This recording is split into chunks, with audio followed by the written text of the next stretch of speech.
as Technical Consultant of CSI Digital Resource Center, maintained by Computer Society of India, headquarters Mumbai. He is a recognized trainer and expert for ICT-enabled learning management system and institutional repositories. He is empaneled in the panel of subject experts of IGNOU. He is also a visiting faculty of BITS Pilani's postgraduate program on software systems employees of Wipro Technologies.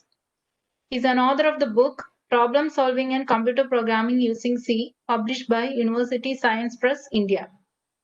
He is a co-principal investigator of DST-funded project worth rupees 25 lakhs on data analytics for Kochi Metro Limited. He is also part of a collaborative project on design and development of autonomous drones in association with LM University, Germany. He is involved in a number of consultancy projects of institutions like Kerala PSC, Cochin University, College of Engineering Trivandrum, ICFOSS, Technopark Kerala, SP College Chennasheri, SH College, Tevra, and Rajagiri Hospital. Welcome you, sir, for the session. Handing over to you. Okay. Good afternoon, everyone. Hope I am audible. Yeah, Yes, sir. Yes, sir. Yes, it is audible. Yes. Thank you. Thanks. So, thank you very much for inviting me for the event, especially my fellow RSET mate, Sriraj KP. And I wish all the participants a success before we start the session itself. So what I am planning to do, some already mentioned, how we can explore the possibilities of Gsuite for learning, teaching, and assessment purpose. So we have enough tools for conducting online education, like starting off with Moodle, and we have something like Canvas, then Microsoft Teams. So huge number of applications are there. But Google seems to be our own tool. Like we feel that it is actually our own tool, and always all of us, including students, parents, and faculty members, prefers to make use of Google as a platform, as a common platform. That is why we prefer to explore the possibilities of Google and its associated applications for the educational purpose. But at the same time, when you compare it with other tools, it has some its own limitations. Like Google having it is running. It is actually web-based applications, and if you consider all other applications, entire thing or whatever be the activities which we are expecting for an online education is available from a single point. But Google, depending on your requirement, you have to consider, you have to select one by one, and you have to find out that tool is actually appropriate for this particular activity. Another tool is actually good for another activity. So you have to manually identify which are the tools, and we have to manually inform the students that I'm going to make use of this tool for this day or this particular activity. So that is considered to be one of the major disadvantages of Google when compared with all other advantages, because each and every time we have to communicate to the students that today I am going to use this link, or today I am going to make use of that particular application. So that is actually a difficult scenario when when we consider the fact that students are actually trying to interact with all the teachers. So when the teachers are there, when multiple teachers are, all the teachers will be communicating to the students using their own methods, and we can expect a kind of overlap. So to overcome that issue, we'll be addressing some of the simple solutions by making use of some applications which is part of. So that is the primary objective, and we'll start the session. And it is basically a workshop, a hands-on. So you may try to do it based on the pace of the instructor, and I will give you in between time to do all the activities, so that we can complete each and every process. Then along with that, I am also expecting it is actually an assignment as per the understanding and as per as Sriraj informed me that it is going to be a assignment for your entire course. That is, after this course, we are expecting that all of us should be ready with a this set of tasks which we are actually going to discuss during this session should be ready by the end of this session, and that will be evaluated. So we'll start, and we have we are actually right now we are actually hearing so many news related to online education. So uh, by the issues which is related to COVID-19 or the pandemic, we are actually finding it very difficult for the offline course which we were experiencing before. But right now, suddenly there is actually a shift happen. All of us actually ready to accept the change. That is, we are ready to conduct our online or education through an online mode, or we can try out something like flipped learning mode. So different methods are actually working on different organizations. Different boards are actually working on different methods.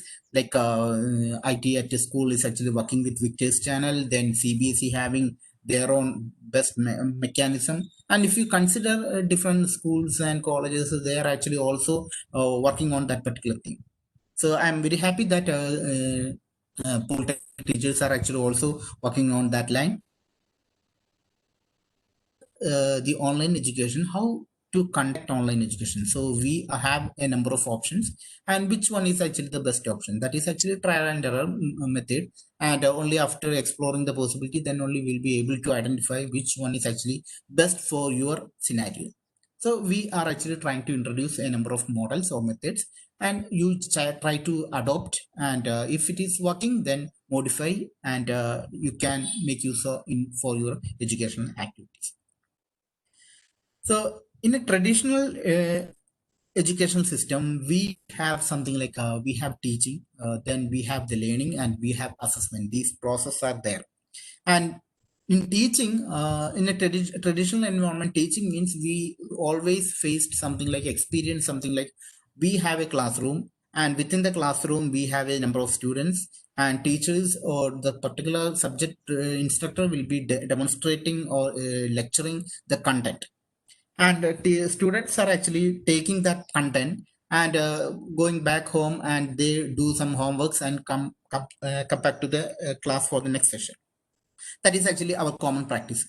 But I've been experiencing a different approach in BITS Pilani. That is, BITS Pilani, I'm conducting courses for BITS Pilani, especially for the employees of Wipro, and their approach is something like different, almost the approach which right now we are actually trying to implement of our education system. That is, they are actually providing a already recorded video to the participants or the students, and before the class itself. And during the session, it is basically like during the session we have, or during the contact session, we are discussing only about the tutorials or something like assignments or something which is related to problem solving, etc. We are actually not at all worried about what exactly the concept related or the related concept, or we are not at all worried about the theoretical aspects. So that approach, it's known as flipped learning, and right now we can also try that one flipped learning approach. Flipped learning approach will we have to prepare the video before the commencement of the session, and we have to share, and after sharing that one, we assume that students can go through that one, and after the during the online, that is interactive session, we'll be able to communicate to the students on particular times, like how to solve a problem, how to conduct something, or we'll be having a discussions only. So that is actually a good approach in terms of the educational activities. And the second one, how we are actually going to conduct learning activities, like normal scenario, we have only assignments, Sometimes some of us also experiencing or practicing something like a tutorial sessions, but beyond that, the online mechanism will help you to do a number of learning activities, and finally assessment can be done. Assessment, of course, we have some vulnerabilities associated with our assessment, how effectively it can conduct on a our traditional model. So that is actually a case to be considered, but within the limitation we can do wonders using our own. So what all are the concerns in our course delivery? So when we compare with the or connect with the course delivery, normally we are familiar with these tools, Google Meet, a common platform, then Zoom, another platform for communication, Microsoft Teams, it has a built-in Teams having a built-in video conferencing application, so you can make use of that one. Then Google Classroom, it is actually a miniature version of learning management system. Then Google Forms to conduct online examinations. Then Jamboard for interactive web boards. Then WhatsApp for some kind of asynchronous communication. These are the tools right now we are actually, most of us are actually using right now. So my objective is like how to integrate in an organized way, how we can structure the activities, and based on that it will give you much better solution for conducting the online education system. So now what exactly happens, like right now my students are actually, my kids are actually staying in school, and what exactly happens is the teachers are actually immediately teacher, that is each subject teachers will be sharing their Google Meet ID using what. Then immediately after that, using the group information, teachers will be giving the assignments, like we have to submit a Google form, they have formed a kind of Jamboard. So many things are actually communicated using WhatsApp. So we are actually also doing it the same way.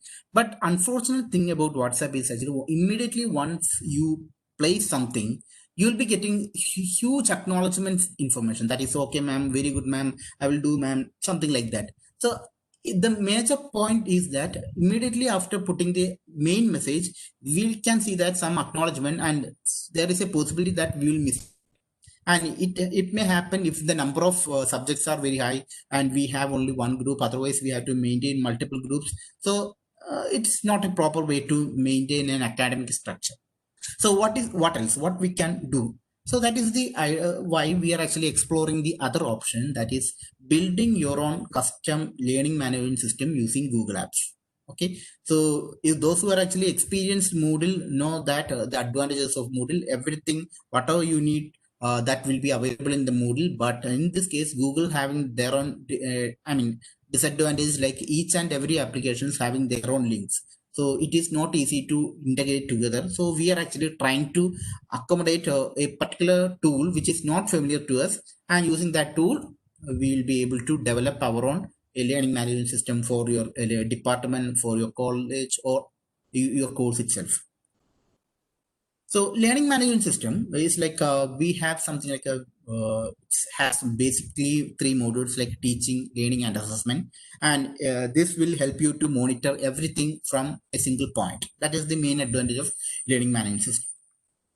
So we can have in-house learning management system, Moodle, and all those stuff that will be explained during the sessions. And these are the options for different learning management system like Moodle. If you are actually looking for your own Moodle, you can practice without any cost using Genomio, but it has some advertisements are there, and some of the advertisements are actually not based on our cultural heritage in Genomio. So we'll move to our primary objective, how we can create a custom LMS using Gsuite. LMS having so many advantages. Basically, it means that it is a common platform. Unlike WhatsApp communication channel, everything can be communicated using this LMS channel. And whatever be the need of the course or that particular department may be integrated into a single point. So students will be able to access all those information at that point, and there is no confusion, no ambiguity. It can be solved without having any these issues. So what are the objectives of learning management system? So we just need to post announcements, otherwise notices. Then we just want to announce, publish classroom rules. Otherwise, those who are actually more into accreditation activities, we have to announce PEO, PSO, etc. Then create a wiki for the class projects. So we just monitor the wiki and the class initiative, project initiative. Then we just want to share some reading materials, introduce topics of themes for the next month, share curriculum resources. These are some of the objectives, but there are huge depending on each and every one's uh, perception or use. So why, how organize a custom-made Google Google Learning Management System? It is actually the objective is, or the structure of our learning management system, something like this one. So assume that we have a department. Okay, right now I have reduced it into the miniature version. So a particular class, like imagine that we have semester 3 running right now, semester 3 running. Semester 3, and assume that we have 4 courses in. And if we don't have any common platform, like what we are actually looking for, we don't have any classes. So this particular students will have to interact with the course 1 teacher. Student will have to interact with the course 2 teacher. Student will have to interact with the course 3 and course 4 independently. We are actually trying to put a common platform, an entity, where using that particular platform, students can identify or can access all the information from a single point. Basically, it is a website, and this website or interface will help you, the students, to get all the information necessary for that particular course, or even come for the entire semester. Then from a teacher point of view, teacher need not to worry about how, whether it is communicated properly or whether it is reached to the destination, or he or she just update the details in their own corresponding course page. Automatically that will be reflected to the participants. So that is the idea. And we'll try to implement this package using 2 applications, which is part of Gsuite, Google Sites and Google Classroom. So Google Classroom, of course, there are some additional functionality, some minimal level functionality associated with Google Classroom. It has got a good number of features, but we don't have any common platform to communicate, and that's why we are actually trying to integrate Google Site into our Google-based learning management system. Okay, so now we'll start off with a kind of demonstration how we can start off a learning management system. So I have already mentioned that we need to have 2 things. Basically, we need to have 2 things. One thing is that one point is that we have to create our own Google Classroom. Actually, a restricted boundary or a logical room where our students and teachers are actually communicating to each other. And the second one is actually a site, which is actually a point from where students can get all this information instead of going for the manual communication. So even those who have used something like a Google Classroom, you can see that whenever there is an update, immediately that will be communicated to the student using mail mechanism. And those who have registered for multiple courses, they can see that a huge number of messages or mails from Classroom there, and they have to manually check it. So there is a point that there is a student may miss something. To avoid that one, we are actually going for the Google site. Google site. So before we go, I will show you one demonstration or a kind of website learning management interface which I have created right now.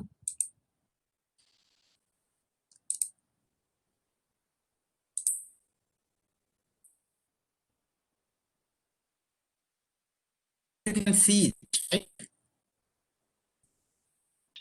Yes, sir. Yes, sir. Okay. Department of Electronics and Communication Engineering page. Yes. So like right now, imagine that my objective is something like each department having a page. That department will be mapping to running semester. From running semester, we'll be mapping to corresponding course. That is the organization of our learning management. Please be listen. We have a department. Department will be having multiple pages. That pages will be mapping to semester, current running semester. And from the semester page, we'll be mapping to the course page. That is, each course will be having their own page. So that is the objective. So Department of Communication web page, and we have defined about the department vision, mission. Those who have NBA policies may make use of that one. Then running semesters are mentioned. PEO, PO, PSO, everything is actually mentioned as the first page. And here one interesting thing is that you can see one point, that is we have a calendar, common calendar for the department, and we have a notice board for the department. So common calendar that will help you to communicate to the students. That is, once you update the information in the calendar, that will be reflected here, and this information is actually automatically delivered to the end parties also. So students just want to verify something, he just want to access this one. So it is very easy to access.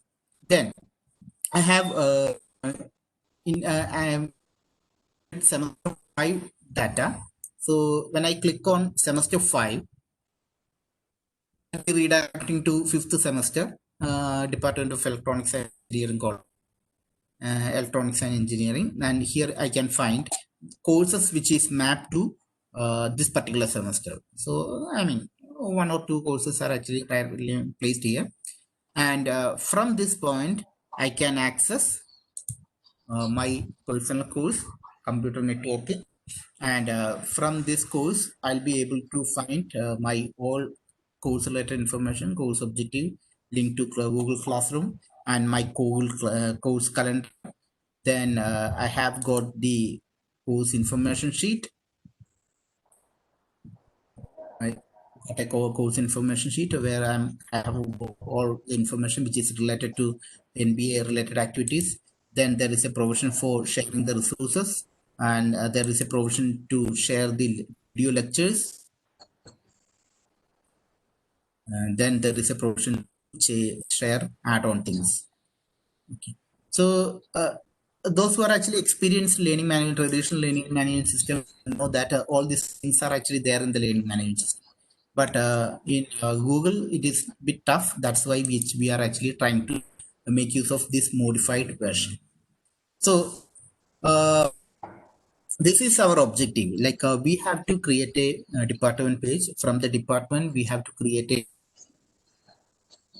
that semester page. From the semester page, each and every faculty have to create their own course page. So who is going to create these pages? It is actually another question. Department page may be created by HOD or coordinator of that department. Then the other fellow class teacher may be responsible for creating a class page, and the other one course page, it is up to the class teacher or the subject teacher to create or maintain that class page. So first step, we'll move to the first one, our home page. We'll move to the home page. How to create a page for our department. So please follow the procedure.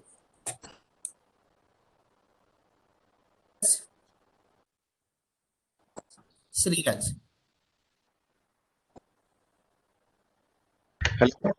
Hello, sir. ഞാൻ ഇവര് എങ്ങനെ ഇപ്പൊ ഞാൻ just പറഞ്ഞിട്ട് അങ്ങ് പോയച്ചാൽ മതി, അതോ എന്റെ ഒപ്പം ഫോളോ ചെയ്യിപ്പിക്കണോ? കണ്ടിന്യൂ ചെയ്തോളൂ. അവര് സ്പീഡിൽ പിക്ക് ചെയ്യുന്നവരുണ്ടെങ്കിൽ അവര് കണ്ടിന്യൂ ചെയ്യട്ടെ. നമുക്ക് ചെറിയ സാറിന് പറ്റുമെങ്കിൽ നമുക്ക് ചെറിയൊരു സെഷൻ കൊടുക്കാം. ശരി ശരി, okay. So first step, point number 1 is actually how to build a interface. How to build an interface means you access your drive.google.com. So you can access drive.google.com. from your link. Otherwise, here there is a Google gear is there. Google gear. This one is actually Google gear. Using Google gear, you can access that one. And from this one, you will be able to see your drive. And once after a drive, that is, imagine that you have selected a particular folder in the drive. Next step is actually you have to right click. You have to right click, and here you can find Google Sites. Okay.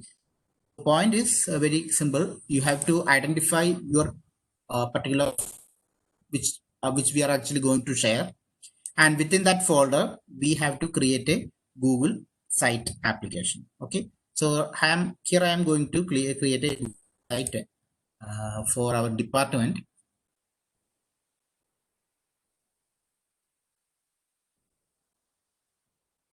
So Google Site is actually it is not, we don't need to know about HTML paging or web paging or web authoring tools. ഒന്നും ഇല്ലാതെ തന്നെ നമുക്ക് easy ആയിട്ട് web page create ചെയ്യാൻ പറ്റുന്ന ഒരു ടൂളാണ് ഗൂഗിളിന്റെ സൈറ്റ്സ് എന്ന് പറഞ്ഞ application.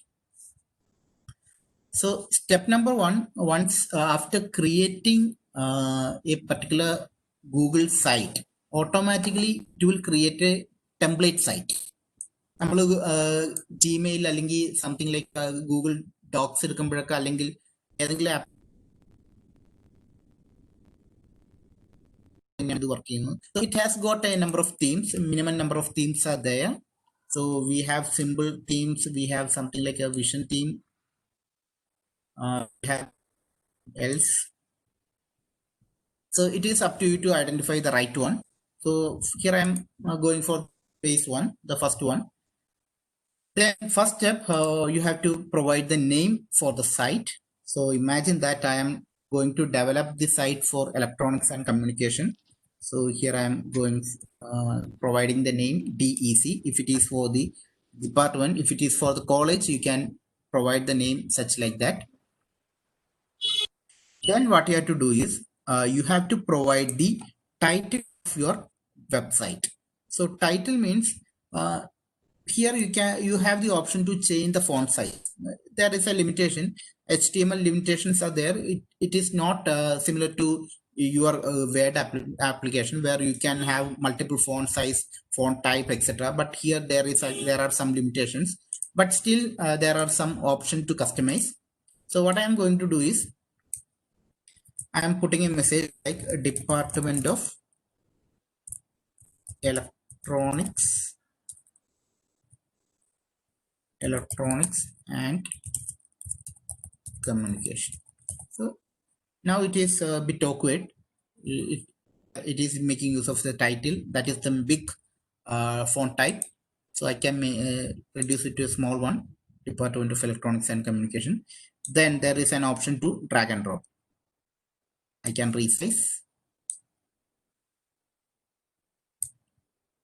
I can position, align. So some minimal features are there. I can change my letters, bold. So I am going to place one more information. Government Polytechnic College, Kottakkal. Government Polytechnic College, Kottakkal. So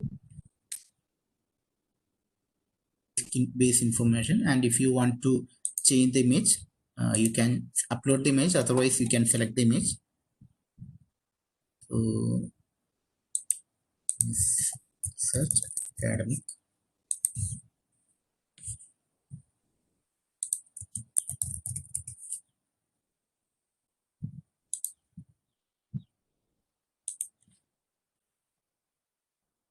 So I have uploaded a particular image for as the background. Now what we have to do is we have to insert things. So for inserting things, this one having so many options, that is this will help you to insert things. Okay, depending on your requirement, you can put elements.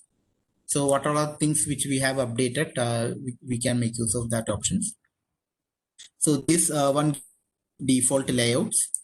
This one gives you the default layouts. Otherwise, we can go for the custom.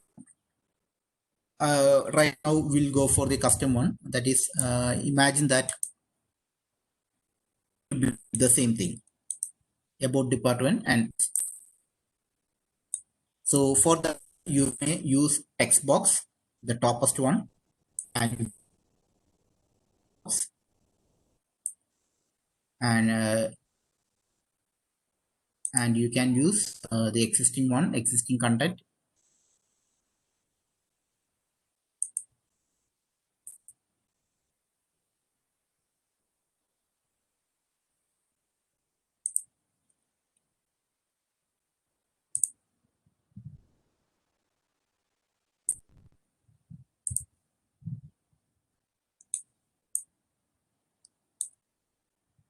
And copy for the department, then I'm copying.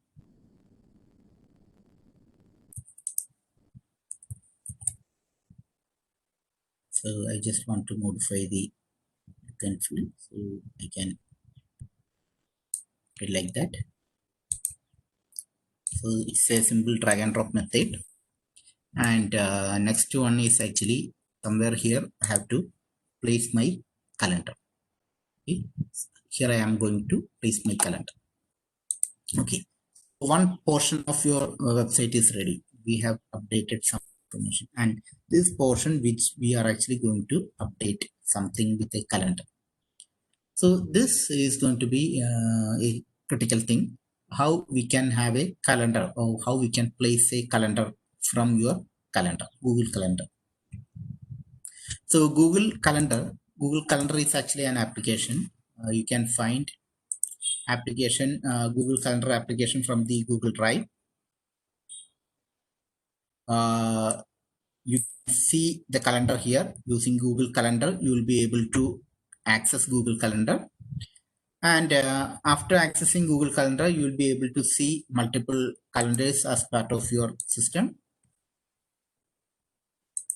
So like right now,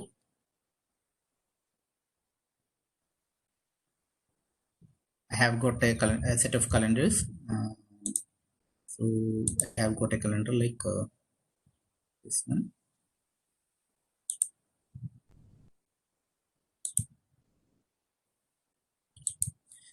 So this one gives you the existing calendars, existing list of calendars. And right now you are actually going to create a new Google Calendar for your department.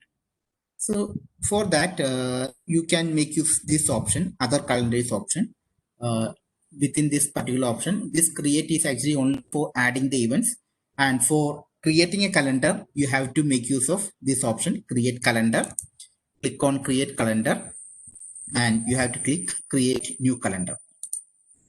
Create new calendar, and here you have to provide the options.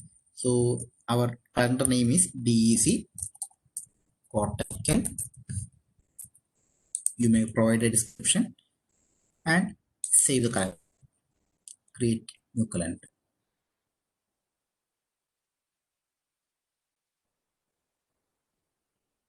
Now it is the new calendar. Let's create a calendar. Let me check that calendar. So where is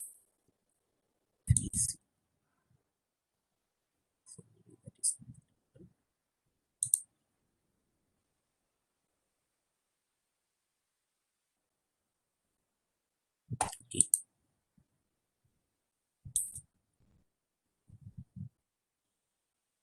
So we can see our new calendar has been created here. DEC calendar. So now selected, DEC calendar is selected. And next step is that find settings in Google Calendar. Click on that one.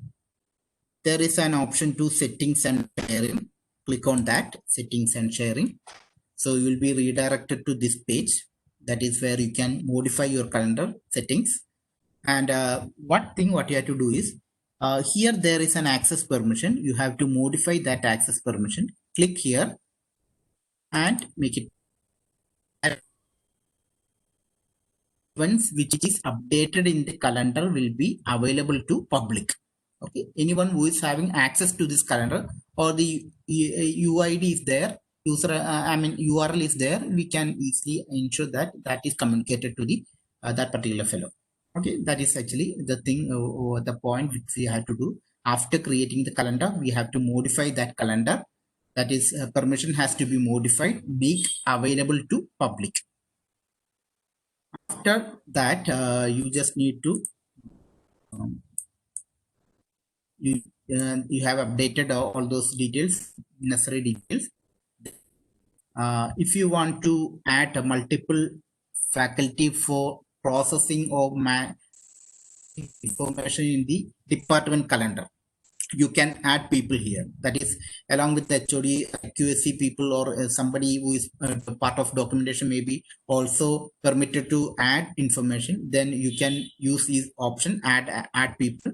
So those teachers will be able to update information in the same calendar. Okay. So after minimal number of information, just we have modified make visible to public. We are the main point, that is we have created the calendar and now we are actually going to update one information in the calendar. So what you have to do is to update an information, you have to click create. So click create. So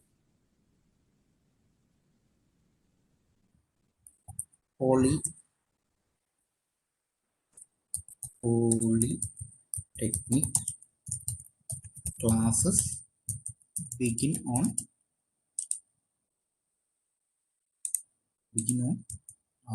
for example 17 August 2020. Then we have the options like change the all day activity, make it as an all day activity or a timed one. Then we have to change the calendar. Right now the calendar is actually something else. We have DEC Cortical or your calendar, then save it. So our information is updated in Google Calendar.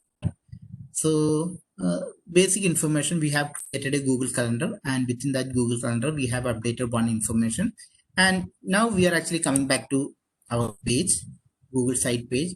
Now our objective is to ensure that that information calendar calendar information has to be displayed here.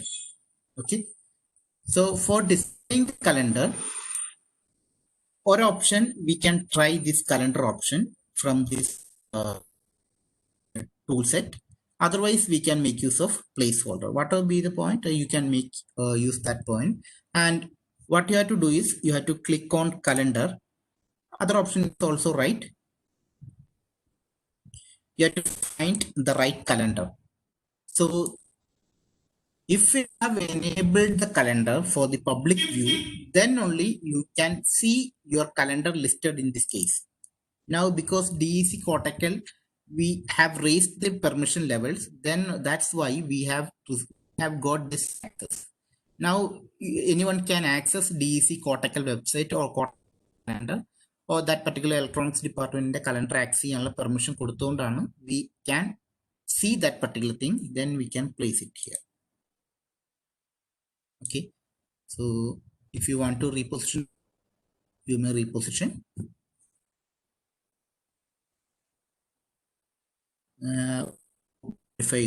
Then you just want to modify the look and feel.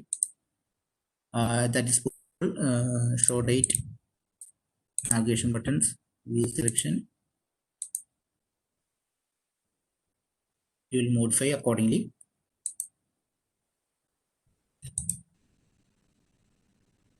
Going for the modified version, that is right now it is agenda version. If you want to have month versions, that will be displayed like this one. So anything, what will be the information you that will be reflected in this case. And from a student point, that is students are using mobile phones or Android phones. So they can subscribe. So if you access that information, they can subscribe. I will show it later how to subscribe. So now is two informations are ready for our case. Two informations are ready. Our about the department information is ready. One calendar information is there. Also similar to that, if you are actually trying to put some static data, static announcement, നമ്മൾ നേരത്തെ പറഞ്ഞ പോലെ തന്നെ static announcement ഈ text box ഇട്ടിട്ടുണ്ടെങ്കിൽ we can place the static information. So I can change the size. I can place the values here.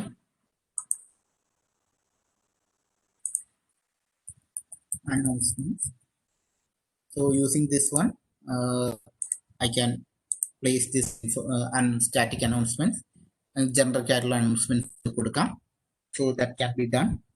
Then what you have to do is നമുക്ക് ഇനി ചെയ്യുന്നത് ഡിപ്പാർട്ട്മെന്റ് പേജ് ആണ്. അപ്പോൾ department page ആയതുകൊണ്ട് we should have access to our schools pages or the semester pages. So ഇപ്പോൾ നമ്മൾ നേരത്തെ ചെയ്തേക്കുന്നത് we have some options like this. So let me see how it can be done. So if you are looking for a similar page, something like this one, what you have to do is you may go for this one or this one, depending on the number of semesters we have. You can opt any one. So here I am going for this one. So by default, placeholder will be placed, and you just need to replace this placeholder by uploading an image. Let me see images are there or not. Semester 1.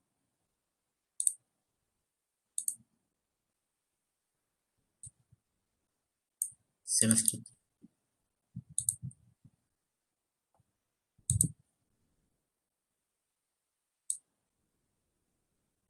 5. Okay. If you don't want this one, it's very easy. It's very easy using this tool.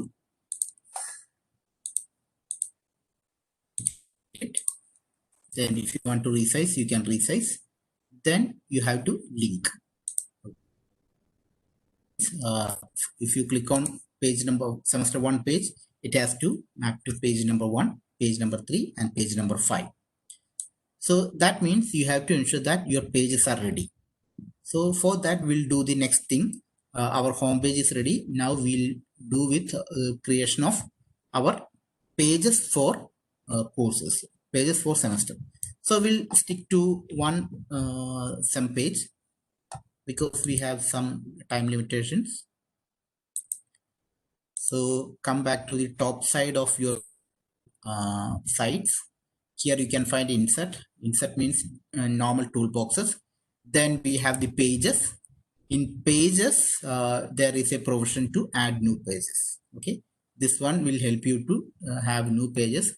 And if you want to ensure that you have a common template, it is always better to make use this option, duplicate page. So your header information will be common. Otherwise, whenever you create a new page, you have to fill the details from the top itself. And I will show you what exactly happens. So test. If I am creating a new page, test, we have to update these details, test details. So if you are actually not looking for that, you may avoid that scenario by putting a duplicate page, and we can set it as sem1. We can set it as sem1. So see, automatically you can see the corresponding page has created.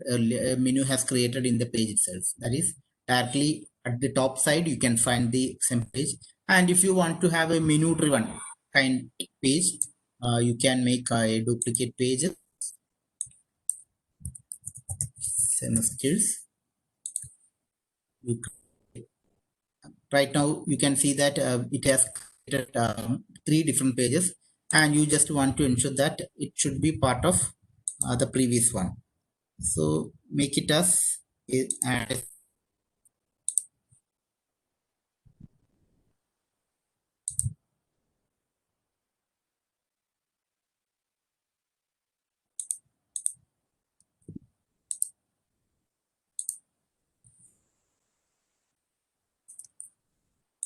add a sub page. So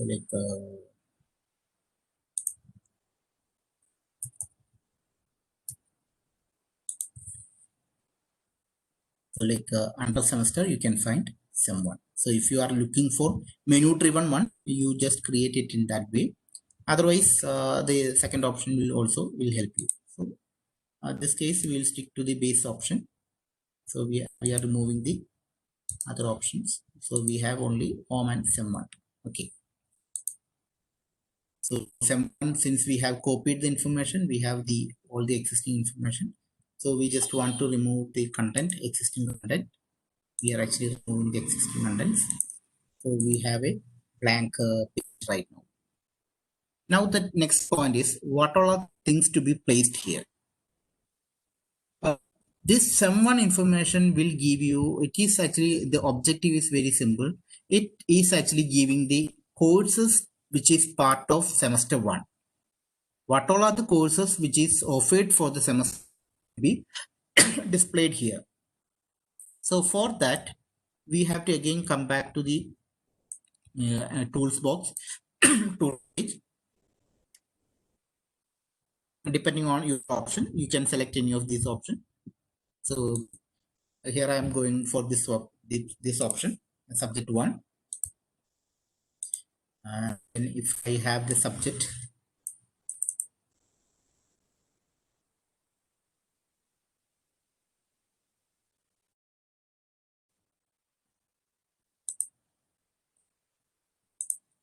I'm going for another figure, computer networks. The name computer networks.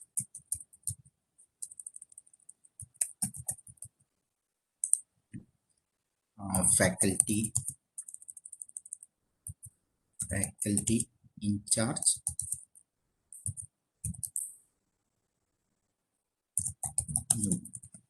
Okay, I have provided that information, so you can replace similar information here depending on your subject. So maybe we can replace this image with another one, like we may go for ESP, digital signal processing. Okay, so our semester page will be having the list of all the courses which we offer for that particular semester. Then select the one എവിടെയാണ് link വേണ്ടതെന്ന് വെച്ചിട്ടുണ്ടെങ്കിൽ ആ ഒരു content you have to link it. Okay, so is that you have to ensure that you have got a page ready for before you connect to the students or connect to the links. So right now what we have is we have a home page and we have a semester 1 page within the within that particular website which we have created right now. So it is a common property. You are ready with this one, we have to publish it. So before we connect our course page normally owned by the teachers. So it is up to the teachers to create the course page.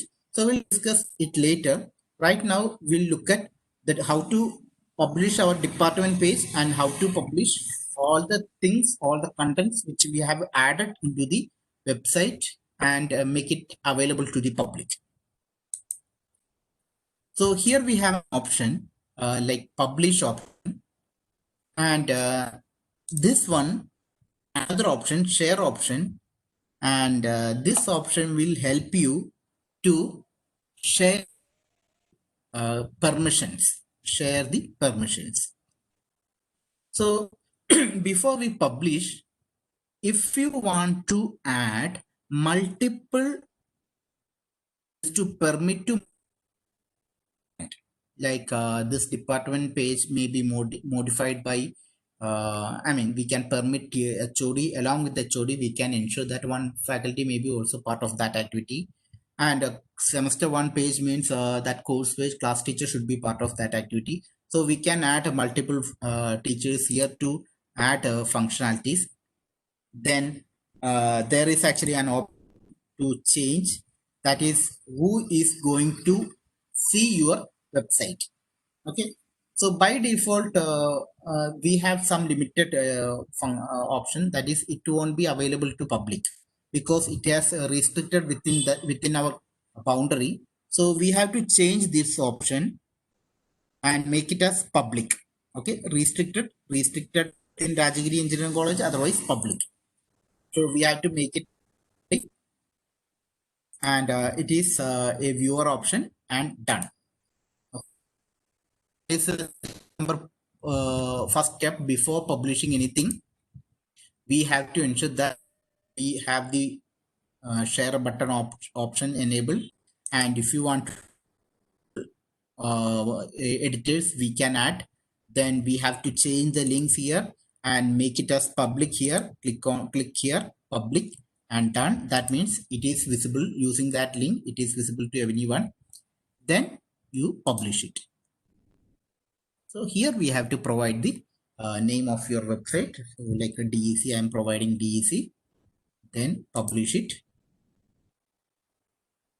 I'm publishing my, and after publishing you may verify whether it is available or not by making use these two options. This option will give you the preview option, how your site is going to look like. Some one page, and this one which created. Then the other option which we have got is actually link, copy shared link. If you want to share, you can share. That is your, this is going to be your main link. So if you look at this particular link, copy share link, it seems to be a lengthy one, seems to be a complex or lengthy one. So there is a provision to change or reduce the size, and for that we have to make use of URL shortener site. Okay, URL shortener ചെയ്യാനുള്ള site എന്ന് വെച്ചിട്ടുണ്ടെങ്കിൽ ഒരു site എന്ന് പറഞ്ഞാൽ bit.ly എന്ന് പറഞ്ഞിട്ടുള്ള സൈറ്റാണ്. bit.ly കുറെ പേരെങ്കിലും ഫെമിലിയർ ആയിരിക്കും ഈ site.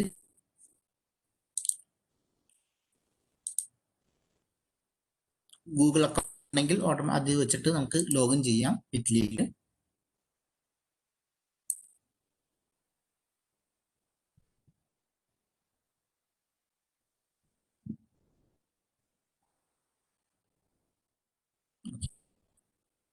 So before sharing, so you can create a shortened link. You can reduce the link size. So bit.ly create an option ഉണ്ട്. അവിടെ long URL create ചെയ്ത URL കൊടുക്കുക. Automatically it will create a random number. So you have the privilege or provision to resize it minimum to 6 character or 7 character എന്നൊന്നുള്ളൂ. So like here DEC Cortical.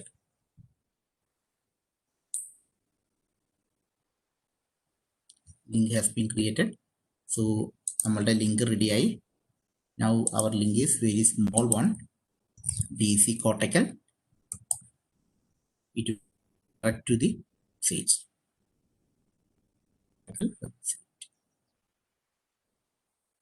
So നമ്മൾ website department website create ചെയ്തു, department ഒരു സെമസ്റ്ററിന് വേണ്ടിയിട്ടുള്ള website create ചെയ്തു. Next one നമുക്കൊരു course പേജും കൂടി ഉണ്ടാക്കി കഴിക്കാൻ പറ്റുള്ളൂ. ദാറ്റ് ഈസ് കമ്പ്യൂട്ടർ നെറ്റ്വർക്സിന് വേണ്ടിയിട്ട് ഒരു കോഴ്സ് പേജ് വേണം. ആ കോഴ്സ് പേജ് ഉണ്ടെങ്കിലാണ് അത് കണക്ട് ചെയ്യാൻ പറ്റും. കോഴ്സ് പേജിൽ എന്താ വേണ്ടതെന്ന് ഡിസൈഡ് ചെയ്യണം, അല്ലെങ്കിൽ കോഴ്സ് പേജ് ക്രിയേറ്റ് ചെയ്യേണ്ടതും ടീച്ചർ തന്നെയാണ്. ഇതിപ്പോ എന്ന് വെച്ചാൽ ഇതൊരു ഡിപ്പാർട്ട്മെന്റ് ആക്ടിവിറ്റിയാണ് ഈ വെബ്സൈറ്റുകളെല്ലാം. പക്ഷെ കോഴ്സ് പേജ് കറസ്പോണ്ടിങ് ഏത് ടീച്ചറാണോ അത് ഹാൻഡിൽ ചെയ്യണത് ആ ടീച്ചർ വേണം അത് ഡെവലപ്പ് ചെയ്യാനായിട്ട്. സോ അതിന് നമ്മൾ നേരത്തെ ചെയ്ത പോലെ ആ ടീച്ചറുടെ ഏത് ടീച്ചറാണെന്ന് വെച്ചിട്ടുണ്ടെങ്കിൽ ആ ടീച്ചറുടെ ഗൂഗിൾ ഡ്രൈവിൽ ചെല്ലുക, റൈറ്റ് ക്ലിക്ക് ചെയ്യുക, ഓപ്ഷൻ എടുക്കുക, ഗൂഗിൾ സൈറ്റ് എടുത്ത് കഴിയുമ്പോഴത്തേനും സൈറ്റ് ക്രിയേറ്റ് ചെയ്യാം. നമ്മൾ ഈ പറഞ്ഞ സ്റ്റെപ്സ് എല്ലാം കണ്ടിന്യൂ ചെയ്യുക. സ്റ്റെപ്സ് എല്ലാം കണ്ടിന്യൂ ചെയ്തതിന് ശേഷം U will be getting A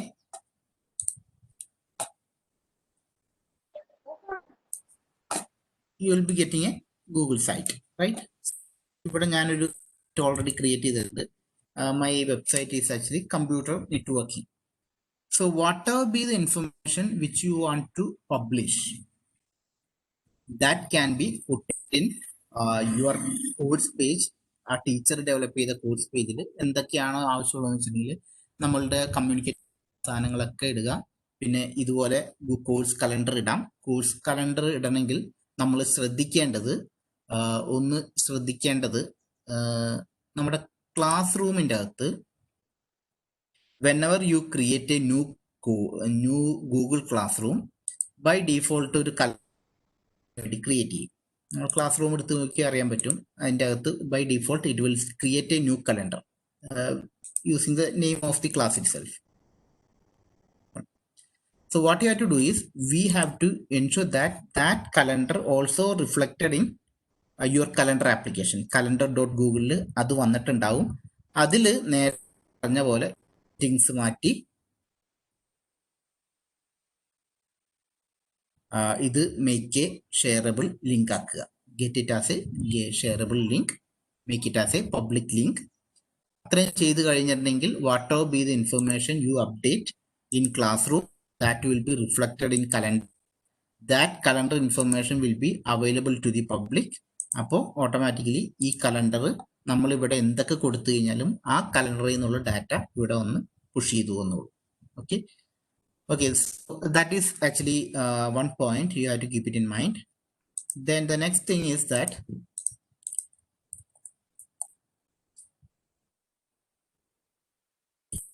accessing my calendar, like for a student, if a student accessing the calendar, click on that calendar. So by there is an option to copy to my calendar. That is a student device using like android ഫോണോ ഏതെങ്കിലും ഫോണൊക്കെ use ചെയ്യണമെങ്കിൽ smart phone എന്തെങ്കിലും ഉണ്ടെങ്കിൽ by default that will be added to the student. Otherwise ഇവിടെ Google കലണ്ടറിൻ്റെ അല്ലെങ്കിൽ classroom calendar automatically സ്റ്റുഡൻറ്റിൻ്റെ അടുത്ത് റിഫ്ലക്ട് ചെയ്യും. ഈ കലണ്ടർ എന്ന് വെച്ചിട്ടുണ്ടെങ്കിൽ ഈ ഒരു കലണ്ടർ നമ്മളുടെ ഡിപ്പാർട്ട്മെന്റ് കലണ്ടർ മാത്രമേ ഉള്ളൂ, അങ്ങനെ reflect. So that is the option to create the website for the course. You have to create the course website. Like homepage minimum, CAS should be there, course information sheet should be there, syllabus, course objective, course outcome, COPU mapping, resources, generic resources should be there, video lectures if any, that may be displayed, add-ons if you have any kind of an add-ons that can be also included. And as I mentioned, you will be able to get the link from that edit page. So you have to get it that page, copy, and then what you have to do is അത് shorten ചെയ്യണം എന്നില്ല. സ്റ്റുഡൻസിന് നേരിട്ട് കൊടുക്കണമെങ്കിൽ മാത്രം shorten ചെയ്ത് വെച്ചാൽ മതി. നമ്മൾ ഒരു കോമൺ മാത്രമാണ് കൊടുക്കുന്നുള്ളെങ്കിൽ അത് ലിങ്ക് ഷോർട്ടൺ ചെയ്യണം എന്നില്ല. നമ്മൾ SEM1 എന്ന പേജ് എടുക്കുക. ഇതിൽ നമ്മൾ ഇതാണ് ലിങ്ക് ചെയ്യാൻ ഉദ്ദേശിച്ച subject. Here we have the option to link, insert link. Now we are going to pay.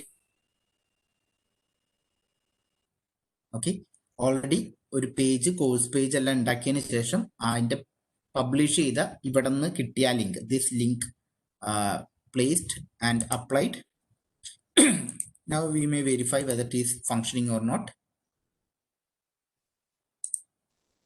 Now you can see that we have got that link functioning properly, and you can see all those information, right?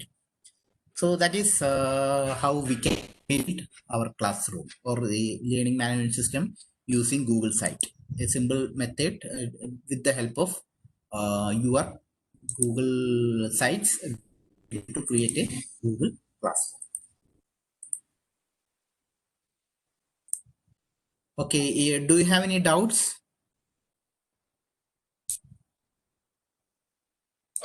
Sir, at present ഒരു doubt വന്നേക്കാം. How can we use the same link for the whole year classes?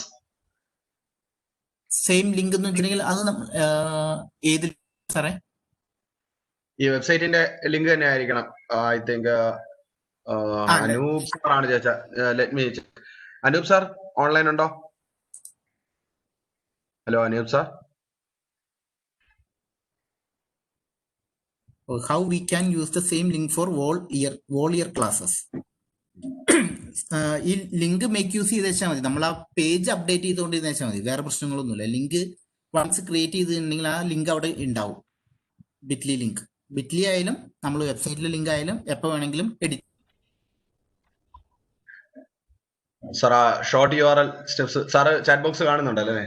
ആ കാണാം. Students post short URL steps ചോദിക്കുന്നുണ്ട്. Short URL steps നമുക്ക് കുറെ short URL വെബ്സൈറ്റുകളുണ്ട്. Tiny URL എന്നൊക്കെ പറഞ്ഞ സൈറ്റുകളുണ്ട്. അതിൽ ഞാൻ ഇപ്പോൾ എക്സ്പ്ലെയിൻ ചെയ്യുന്നത് ബിറ്റ്ലി എന്ന് പറഞ്ഞ വെബ്സൈറ്റ് ആണ്. ആ വെബ്സൈറ്റ് എന്ന് പറഞ്ഞാൽ bit.ly എന്ന് പറഞ്ഞ വെബ്സൈറ്റ് ആണ്. bit.ly. സോ അതിൽ ക്രിയേറ്റ് ഉണ്ട്. ആ ലിങ്ക് എടുത്തതിന് ശേഷം ഇവിടെ നമ്മളുടെ ലോങ് URL കിട്ടുന്നത് നമുക്ക് Gsuite ആ ലിങ്കിൽ നിന്നാണ്. ഇപ്പൊ ഞാൻ DEC എടുത്തിട്ടുണ്ടെങ്കിൽ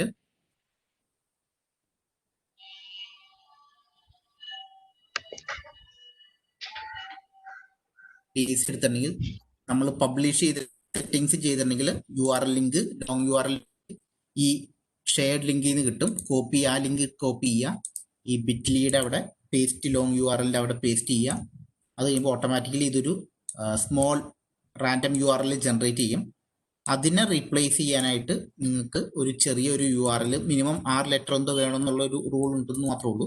അത് വെച്ചിട്ട് റീപ്ലേസ് ചെയ്തിട്ടുണ്ടെങ്കിൽ you can create a short URL. Create ചെയ്യാം. So that's all about creating a short. Sir, ഒരു ഡ്രൈവിന്റെ അകത്ത് ഒരു സൈറ്റ് ക്രിയേറ്റ് ചെയ്തിട്ട് ഡ്രൈവിന്റെ അകത്ത് ഒരു ഫോൾഡറിലല്ലേ നമ്മൾ സൈറ്റ് ക്രിയേറ്റ് ചെയ്യാന്ന് പറഞ്ഞത്? അതെ. അപ്പൊ ആ ഫോൾഡറിന്റെ അകത്ത് വേറെ എന്തെങ്കിലും റിക്വയർമെന്റ്സ് ഉണ്ടോ സർ? ഇല്ല. ഫോൾഡർ നമുക്ക് എവിടെ വേണമെങ്കിലും ക്രിയേറ്റ് ചെയ്യാം. പക്ഷെ നമുക്ക് മാനേജ് ചെയ്യാൻ വേണ്ടിയിട്ട് മാത്രമാണ് ആ ഫോൾഡറിന്റെ അകത്ത് ക്രിയേറ്റ് ചെയ്യുന്നത്. വേറെ ഒന്നും വേണ്ട. ബൈ ഡിഫോൾട്ട് ആവശ്യമുള്ള സാധനങ്ങളെല്ലാം അത് ചെയ്തോളൂ, ഗൂഗിൾ സൈറ്റ് ചെയ്തോളൂ. Okay, thank you. പിന്നെ അടുത്ത ക്വസ്റ്റ്യൻ വന്നത്, can you explain short URLs that's done, memory available in it? How much memory എന്ന് വെച്ചിട്ടുണ്ടെങ്കിൽ ഏതിൻ്റെയാണ് എനിക്ക് തോന്നുന്നത് ഇതായിരിക്കും. Gsuite ആണെങ്കിൽ Gsuite ബൈ ഡിഫോൾട്ട് 15 GB ആണ് കിട്ടുന്നത്, എല്ലാ ആപ്ലിക്കേഷൻ കൂടിയിട്ട് ഷെയർ ചെയ്ത് വരുന്നത്. പിന്നെ Gsuite മസ്റ്റ് ആണോ എന്നുള്ള ക്വസ്റ്റ്യനിൽ Gsuite മാത്രമല്ല ഇതിന്റെ ടൂള്. Gsuite ഒരു സൊല്യൂഷൻ മാത്രമേ ഉള്ളൂ. മൈക്രോസോഫ്റ്റ് ടീംസ് ഉണ്ട്.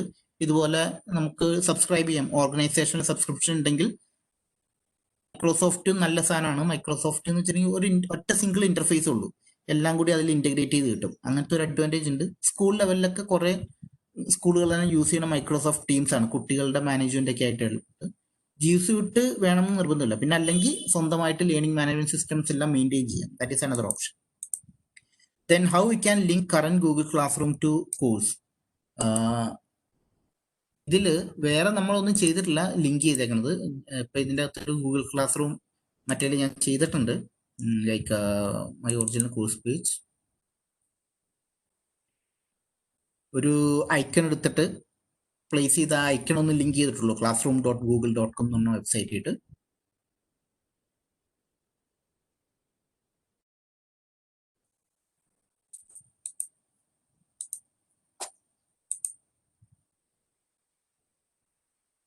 Let me check.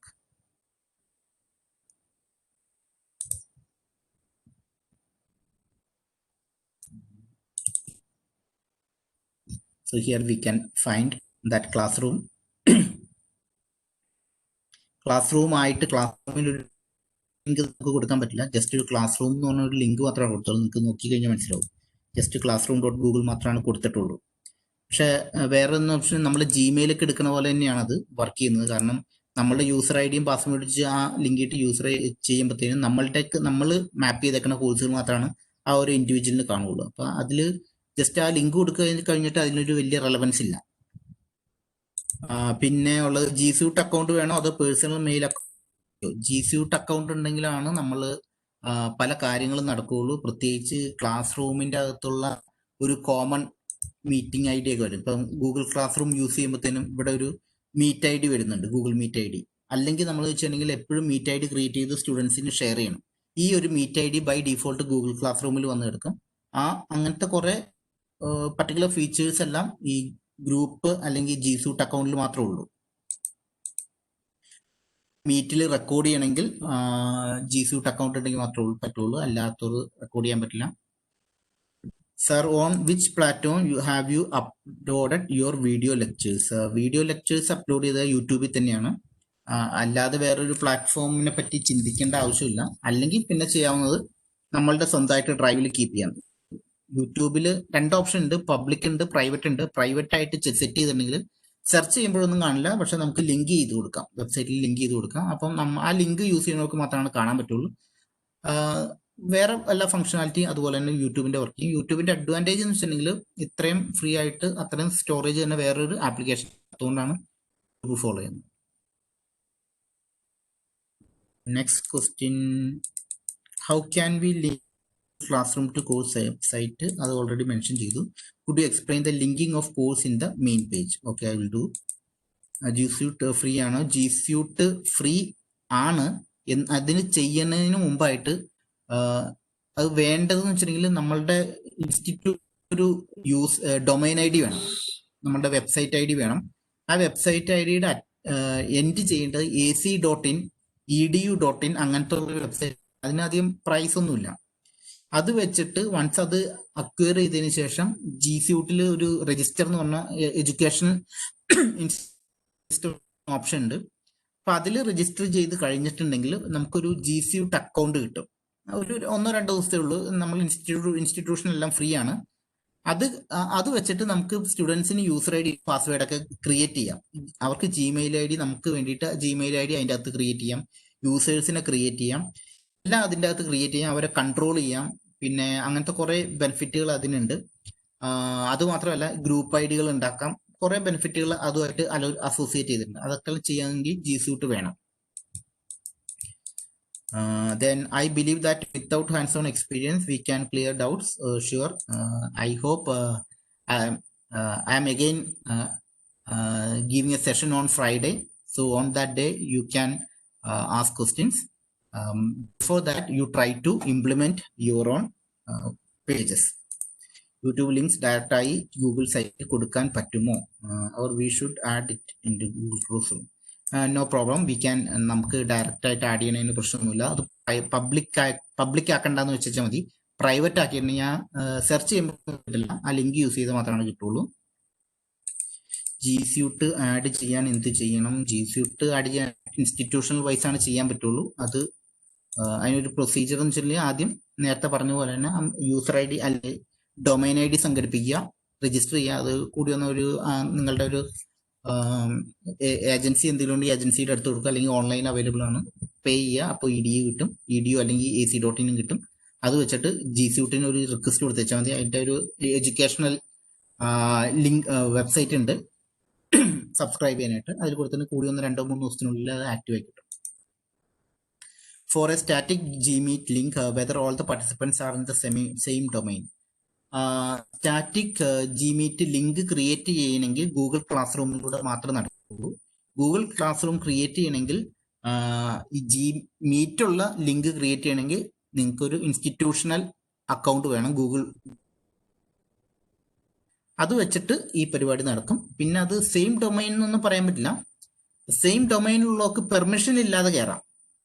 ഇപ്പൊ നമ്മൾ സാധാരണ Gmeet കയറുമ്പോഴത്തേന് 1 by 1 പെർമിഷൻ ചോദിക്കില്ല. അപ്പോൾ ഒരു ടീച്ചർ ഒരു ഇൻഡിപെൻഡന്റ് ആയിട്ട് നോക്കുകയാണെങ്കിൽ ഒരു 60 പിള്ളേരെ ഇങ്ങനെ അഡ്മിറ്റ് ചെയ്തുകൊണ്ടിരിക്കും.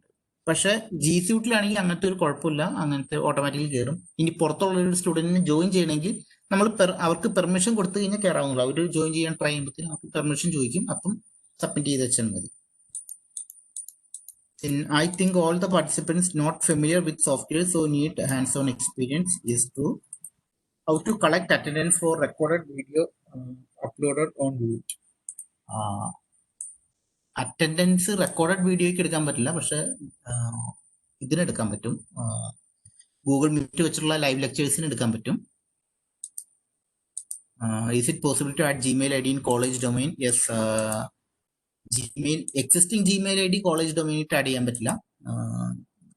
ആദ്യം കോളേജ് ഡൊമൈനിൽ Gsuite എടുത്തതിന് ശേഷം പുതിയ അക്കൗണ്ട് ക്രിയേറ്റ് ചെയ്താലാണ് അങ്ങനെ ചെയ്യാൻ പറ്റുള്ളൂ. അപ്പോൾ ഒരു ജിമെയിൽ തന്നെയാണ് കിട്ടുന്നത്. Can we create a different department website with same institutional side? Yes, ഇത് അങ്ങനെ എത്ര വെബ്സൈറ്റ് വേണമെങ്കിലും കുഴപ്പമൊന്നുമില്ല, അങ്ങനെ റെസ്ട്രിക്ഷൻസ് ഒന്നുമില്ല. Google meet link each link വേണോ? സെയിം തന്നെ യൂസ് ചെയ്യാമോ? സെയിം തന്നെ യൂസ് ചെയ്യുന്നതിന് കുഴപ്പമൊന്നുമില്ല. അത് അതിന്റെ ഓണർ തന്നെ യൂസ് ചെയ്താലാണ് അത് കിട്ടുള്ളൂ. ആദ്യം ക്രിയേറ്റ് ചെയ്ത ആൾ തന്നെ യൂസ് ചെയ്താലാണ് കിട്ടുള്ളൂ, അല്ലെങ്കിൽ അത് എക്സ്പയർ ആയി പോകും. പിന്നെ ഓർഗനൈസേഷൻ ടോപ്പ് ലെവൽ ഡൊമൈൻ ഉള്ള ഇൻസ്റ്റിറ്റ്യൂട്ടിന് Gsuite കിട്ടുമോ? യെസ്, കിട്ടും. And test can be conducted on Gsuite, അത് ഞാൻ പറയാം അടുത്ത്. ഇനിയിപ്പം ക്വസ്റ്റ്യൻസ് ഞാനൊന്ന് സ്റ്റോപ്പ് ചെയ്യാണ്, നമ്മളുടെ ഒബ്ജക്റ്റീവ് ഒന്ന് ബാക്കിയുള്ള കാര്യങ്ങളും കൂടി ഡിസ്കസ് ചെയ്യാനായിട്ട്. ഓക്കെ, സോ നമ്മൾ ഒരു ടൂള് പറഞ്ഞു കഴിഞ്ഞു, നമ്മളുടെ ഗൂഗിൾ സൈറ്റ്. ഇനി സെക്കൻഡ് പറയാൻ പോകുന്നത് classroom.google.com. Okay, Google class room എന്ന് പറഞ്ഞൊരു ആയിട്ടുള്ള ആപ്ലിക്കേഷൻ. ഇത് ഇഷ്യൂ ഒക്കെ തുടങ്ങുന്നതിന് മുമ്പ് തന്നെ അവർ പബ്ലിഷ് ചെയ്തൊരു ടൂളാണ്. So it has minimal functionality similar to any kind of LMS applications, learning management system പോലത്തെ ആപ്ലിക്കേഷൻസിലുണ്ട്. ഇപ്പം ഇതെൻ്റെ ഒരു പേഴ്സണൽ ID എന്നുള്ള ഗൂഗിൾ ക്ലാസ് റൂമാണ്. പേഴ്സണൽ ID എന്നുള്ളതാണ്. സോ നിങ്ങൾ നോക്കിക്കഴിഞ്ഞാൽ മനസ്സിലാവും എനിക്കിവിടെ ഗൂഗിൾ മീറ്റ് ആക്സ് ഇല്ല. നമ്മുടെ ഈ കോഴ്സിന് ഒരു ഡീഫോൾട്ട് മീറ്റ് ഇല്ല.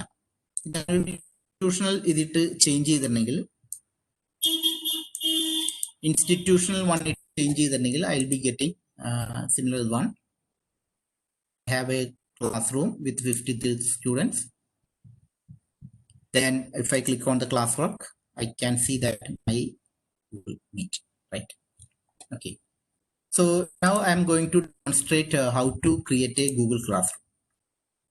Classroom.google.com is the link. Otherwise, you can access it from the Google Gear. ഏത് ഗൂഗിൾ ആപ്ലിക്കേഷൻ എടുത്തു കഴിഞ്ഞാലും അതിൻ്റെ അടുത്തൊരു ഗൂഗിൾ ഗിയർ ഉണ്ടാവും. അതിൻ്റെ അവരുടെ അടുത്തുനിന്ന് നമ്മുടെ കറസ്പോണ്ടിങ് ക്ലാസ് റൂം ആക്സസ് ചെയ്യാം. പിന്നെ step number 1, you have to create your own Google Classroom. So you click here, and here you have to create class. You provide the class name, subject name, then additional if you have anything you may provide. Then that means automatically you will be creating a classroom, something like this one. So I have a number of test classes, etc. We'll select a test class right now. So this one is actually the default page of a classroom course, Google Classroom course. We can find multiple options. We have a class code. It can be used for adding students individually, independently. That is by sharing this course link. Students can join the course by clicking here. The previous, if you have this one, by joining that link, by providing that particular case, code, you can join to that particular class. Otherwise, you can manually enroll the students. I will discuss it right now. This page is actually giving the information about the steps or the activities which we have. It is from the student side or it is from the faculty side. What all will be the activities that will be recorded here. It is only a stream. Stream means it is something like a blog. A recent update will be showed at the top side, and the other one will be displayed at the bottom part. So it is actually only giving the update, mails. You will be listing all the mails, recent mails.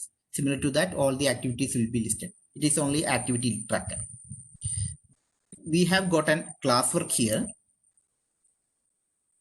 that indicates the classwork. Then the option for people for adding the students and teachers. If you have the multiple teachers, you can add a teacher, one more teacher here. Gsuite വെച്ചിട്ട് account create ചെയ്തതിനു ശേഷം ആ account എല്ലാം ഇവിടെ add copy ചെയ്ത് paste ചെയ്ത് കൊടുത്തേച്ചാൽ മതി. Automatically you can add students to this classroom. Okay, ഇപ്പം ഞാൻ എൻ്റെ എക്സിസ്റ്റിംഗ് കോഴ്സ് ഞാൻ കാണിച്ചു തരാം.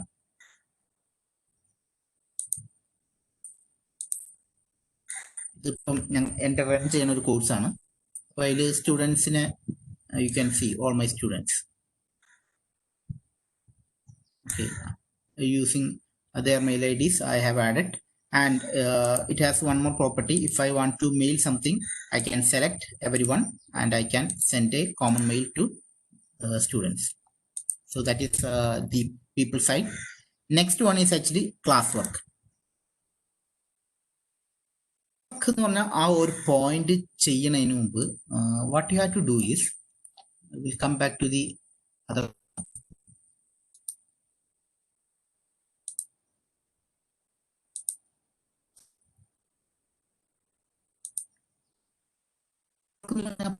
ചെയ്യുന്നതിന് മുമ്പ് what you have to do is, you have to create topics. Okay, class വർക്കിലാണ് നമ്മൾ ഈ അസൈൻമെന്റ് കൊടുക്കുന്നതും ക്യൂസ് നടത്തുന്നതിനും എന്തെങ്കിലും ക്വസ്റ്റ്യൻസ് മെറ്റീരിയൽസ് ഒക്കെ നമ്മുടെ ഗൂഗിൾ സൈറ്റ് അല്ലാതെ നമ്മുടെ പ്രൈവറ്റ് ആയിട്ട് നമ്മൾ ജനറേറ്റ് ചെയ്ത അല്ലെ നമ്മളായിട്ട് സ്വന്തമായിട്ട് ഉണ്ടാക്കിയ കാര്യങ്ങളൊക്കെ കുട്ടികളായിട്ട് ഇന്ററാക്ട് ചെയ്യാൻ കമ്മ്യൂണിക്കേറ്റ് ചെയ്യാനായിട്ട് യൂസ് ചെയ്യുന്ന ഒരു സെറ്റ് ഓഫ് ടൂൾസ് ആണ്. ഇതിൻ്റെ അകത്ത് ചെയ്യാവുന്നതെന്ന് വെച്ചിട്ടുണ്ടെങ്കിൽ അസൈൻമെന്റ് കൊടുക്കാം. ഓക്കെ, നമുക്കൊരു അസൈൻമെന്റ് പോസ്റ്റ് ചെയ്യാം. Students can submit assignment, return assignment scan ചെയ്ത് അപ്ലോഡ് ചെയ്യാം, അല്ലെങ്കിൽ അസൈൻമെന്റ് ഡെവലപ്പ് ചെയ്തിട്ട് സബ്മിറ്റ് ചെയ്യാം. അത് നമുക്ക് മാനുവലി ഇവാലുവേറ്റ് ചെയ്യാനുള്ള ഒരു ഓപ്ഷനും കൂടി ഉണ്ട്. എന്നിട്ട് ഗ്രേഡ് ചെയ്യാം. ക്യൂസ് അസൈൻമെന്റ് എന്ന് പറഞ്ഞിട്ടുണ്ടെങ്കിൽ ഇത് ശരിക്കും ഒരു മൾട്ടിപ്പിൾ ചോയ്സ് ക്യൂസ് ആണ്. ഗൂഗിൾ ഫോംസ് വെച്ചിട്ടുള്ള ഒരു ഓപ്ഷൻ ആണ്. അതിൽ എന്ത് മാർക്ക് കിട്ടണോ അത് ഓട്ടോമാറ്റിക്കലി ഇവിടെ റിഫ്ലക്ട് ചെയ്യും. നമുക്കൊരു ക്വസ്റ്റ്യൻ ബാങ്ക് പോലെ എന്തെങ്കിലും സെറ്റ് ഓഫ് ക്വസ്റ്റ്യൻസ് പ്രൊവൈഡ് ചെയ്യാം. വേറെ ഇനിഷ്യേറ്റീവ് ഒന്നുമില്ല. ദെൻ അസൈൻമെന്റ് ഷെഡ്യൂൾ ചെയ്യാം, മെറ്റീരിയൽസ് വേണമെങ്കിൽ ഷെയർ ചെയ്യാം, പിന്നെ എക്സിസ്റ്റിംഗ് പോസ്റ്റുകൾ റീയൂസ് ചെയ്യാം. ഇപ്പൊ നമ്മൾ തുടങ്ങുന്ന ഒരു സ്ട്രാറ്റജി ഞാൻ പറയാം. 1 by 1 will try each and every one. So first step, we have to create a topics. Okay, അത് ജസ്റ്റ് ഓർഗനൈസ് ചെയ്യാൻ വേണ്ടിയിട്ടാണ്, ഡാറ്റ ഓർഗനൈസ് ചെയ്യാൻ വേണ്ടിയിട്ടാണ് we are actually adding topics. So first one, general topics, general information. Okay, general information. I have added a topic like general information. Then next I am going to add unit 1. Unit 1 related ആയിട്ടുള്ള കാര്യങ്ങളൊക്കെ add ചെയ്യണമെങ്കിൽ unit 1, unit 2 ആയിട്ടുണ്ടെങ്കിൽ unit 2. So unit 1 already അവിടെ ഉണ്ട്, അതുകൊണ്ട് unit 2. So ഇപ്പൊ ഇങ്ങനെയാണ് വന്നത്. ഞാൻ ഏറ്റവും റീസെന്റ് ആഡ് ചെയ്ത് ഏറ്റവും ടോപ്പിൽ വന്നു, അത് ബാക്കിയെല്ലാം താഴെ പോയി. അപ്പൊ ഇത് നമ്മൾ റീഓർഗനൈസ് ചെയ്യാൻ മാനുവലി ചെയ്യാനേ പറ്റുള്ളൂ.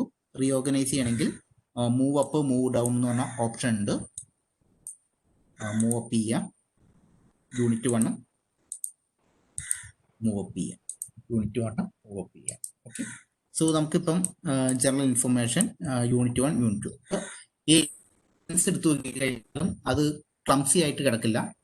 നമ്മൾ കൊടുക്കുന്ന സാധനങ്ങളൊക്കെ എവിടെയാണ് കിടക്കുന്നതിന് ഓർഗനൈസ് ചെയ്യാൻ ഈ ടോപ്പിക്സ് എന്ന് പറഞ്ഞ ഓപ്ഷൻ, ടോപ്പിക് എന്ന് പറഞ്ഞ option. Then what you have to do is, right now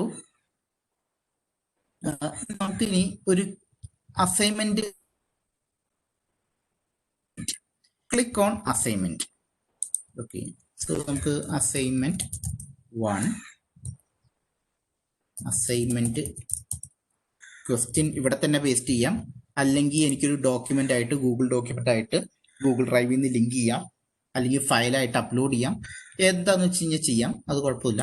പിന്നെ അത് ആഡ് ചെയ്യാം, ആഡ് ചെയ്യുക എന്ന് പറഞ്ഞ ഓപ്ഷനിൽ ഇവിടെ, പിന്നെ അല്ലാതെ ക്രിയേറ്റ് ചെയ്യാനുള്ള ഓപ്ഷൻ ഉണ്ട്. ഗൂഗിൾ ഡോക്സോ ഗൂഗിൾ സ്ലൈഡോ എന്തെങ്കിലും നമുക്ക് ഇൻഡിപെൻഡന്റ് ആയിട്ട് ഇവിടെ ക്രിയേറ്റ് ചെയ്യാനുള്ള option. Then what you have to do is, it is for test class for all students. Point is, we can change the point values, that is maybe 10. Then due date can be changed, maybe like 10D and no topic. So we may define it belongs to unit 2. It belongs to unit 1. Then we can assign. Okay, so assignment 1 എന്ന് പറഞ്ഞ ഒരു link create ചെയ്തു. അപ്പം നമുക്ക് ഇത് നോക്കി കഴിഞ്ഞാൽ turned in ഇതിൽ സബ്മിറ്റ് ചെയ്ത എല്ലാ സ്റ്റുഡൻസിൻ്റെ ലിസ്റ്റ് കാണാം. അതിൽ ഏത് സ്റ്റുഡൻ്റ് ആണോ സബ്മിറ്റ് ചെയ്തത് അത് നമുക്ക് ഇവിടെ തന്നെ വ്യൂ ചെയ്യാം. ഇതിൽ തന്നെ വ്യൂ ചെയ്യാം. ഇതിൻ്റെ അകത്ത് തന്നെ അനോട്ട് ചെയ്യാൻ അവസാനം ഇവിടെ തന്നെ മാർക്ക് ഇടാനുള്ള പ്രൊവിഷൻ ഉണ്ട്. നമുക്ക് നോക്കി കഴിഞ്ഞാൽ മനസ്സിലാവും ഇതിൻ്റെ അകത്ത് പ്രൊവിഷൻസ് ഉണ്ട്. അതെല്ലാം ചെയ്യാം. വേറെ അപ്പം തന്നെ ചെയ്യാം. അല്ലാതെ ഒരു ഓപ്ഷനും കൂടി നിങ്ങൾ ശ്രദ്ധിച്ചിട്ടുണ്ടാവും ഈ അസൈൻമെന്റ് കണ്ടപ്പോൾ. അസൈൻമെന്റിന്റെ അടുത്ത് ഒരു റൂബ്രിക് എന്ന് പറഞ്ഞ ഓപ്ഷൻ ഉണ്ട്. റൂബ്രിക് എന്ന് പറഞ്ഞിട്ടുണ്ടെങ്കിൽ ബ്ലൂംസ് ടാക്സോണമി ഒക്കെ നോക്കുമ്പോൾ നമുക്ക് ഒരു കാര്യങ്ങൾ അവർ പറഞ്ഞിട്ടുണ്ട്. അത് എല്ലാ റേറ്റിങ്ങുകളാണ് കൊടുക്കുന്നത്. Rating good, very good, excellent എന്ന് പറഞ്ഞ റേറ്റിംഗ് ആണ്. അപ്പം സ്റ്റുഡൻസിന്റെ ആ വെരി ഗുഡ് എന്ന് പറഞ്ഞ സ്റ്റേറ്റ്മെന്റ് കൊടുക്കുമ്പോൾ അതിനെ റിഫ്ലക്ട് ചെയ്യുന്ന ഒരു മാർക്ക് പോലും. അപ്പം അങ്ങനത്തെ ആ റൂബ്രിക്സ് ഒക്കെ കൊടുക്കാനായിട്ടാണ് നമ്മളിവിടെ ഇത് യൂസ് ചെയ്യുന്നത്. അപ്പം റൂബ്രിക്സ് ഇപ്പം ലൈക്ക് റൂബ്രിക് വാല്യൂ ഇടാൻ പോകുന്നത് ലെവൽ ടൈപ്പിൽ ഗുഡ് എന്ന് പറയുന്ന ഓപ്ഷനാണ്. Good,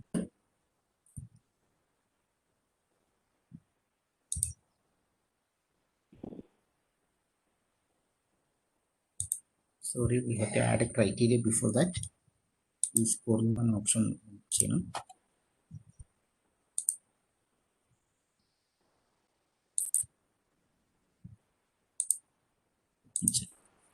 I have an existing one.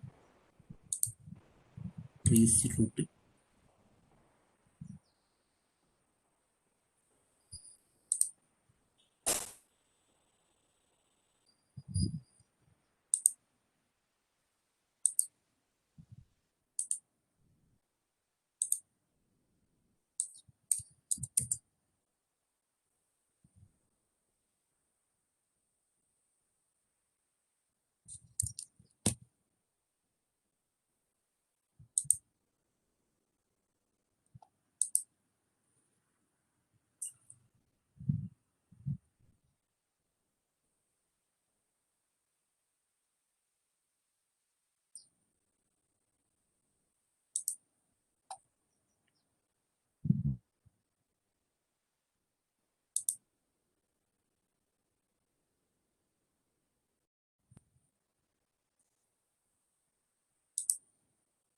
So ഇതിൽ നേരത്തെ അസൈൻമെന്റിൽ ഞാനൊരു റൂബ്രിക് ഇട്ടിട്ടുണ്ടായിരുന്നു.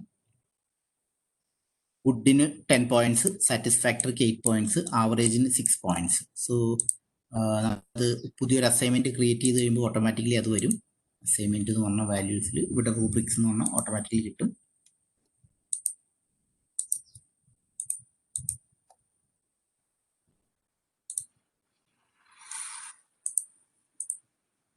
So reuse rubric.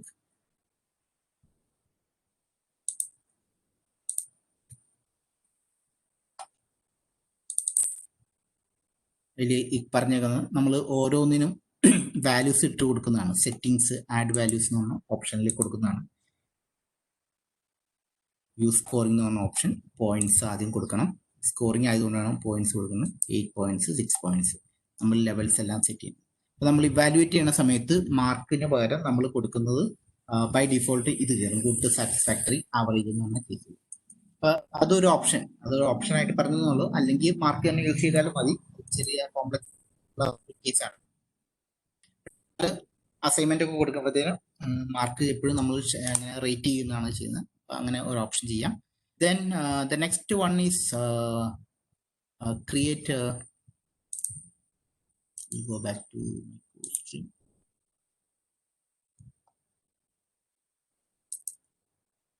Create a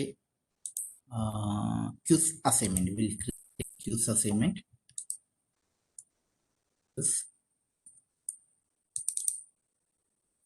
Quiz one, and assume that it is for module 1, unit 1, right? Okay, so quiz assignment, you can create a quiz here. Okay, you have to import the grade. By default it will import the grade from your quiz or your form. So quiz create ചെയ്യുന്നത് വേറെ ഒന്നുമല്ല. It is just like Google form itself. Google ഫോമിൽ നിന്നാണ് വരുന്നത്. Google ഫോമിൽ ഒരു quiz create ചെയ്യുക. I hope you are familiar with Google Forms. Google quiz ഇവിടെ ഒരു ക്വിസ് ഇടുക. MCQ for Unit 1 Computer Networks. Computer Networks. Question 1. Option 1.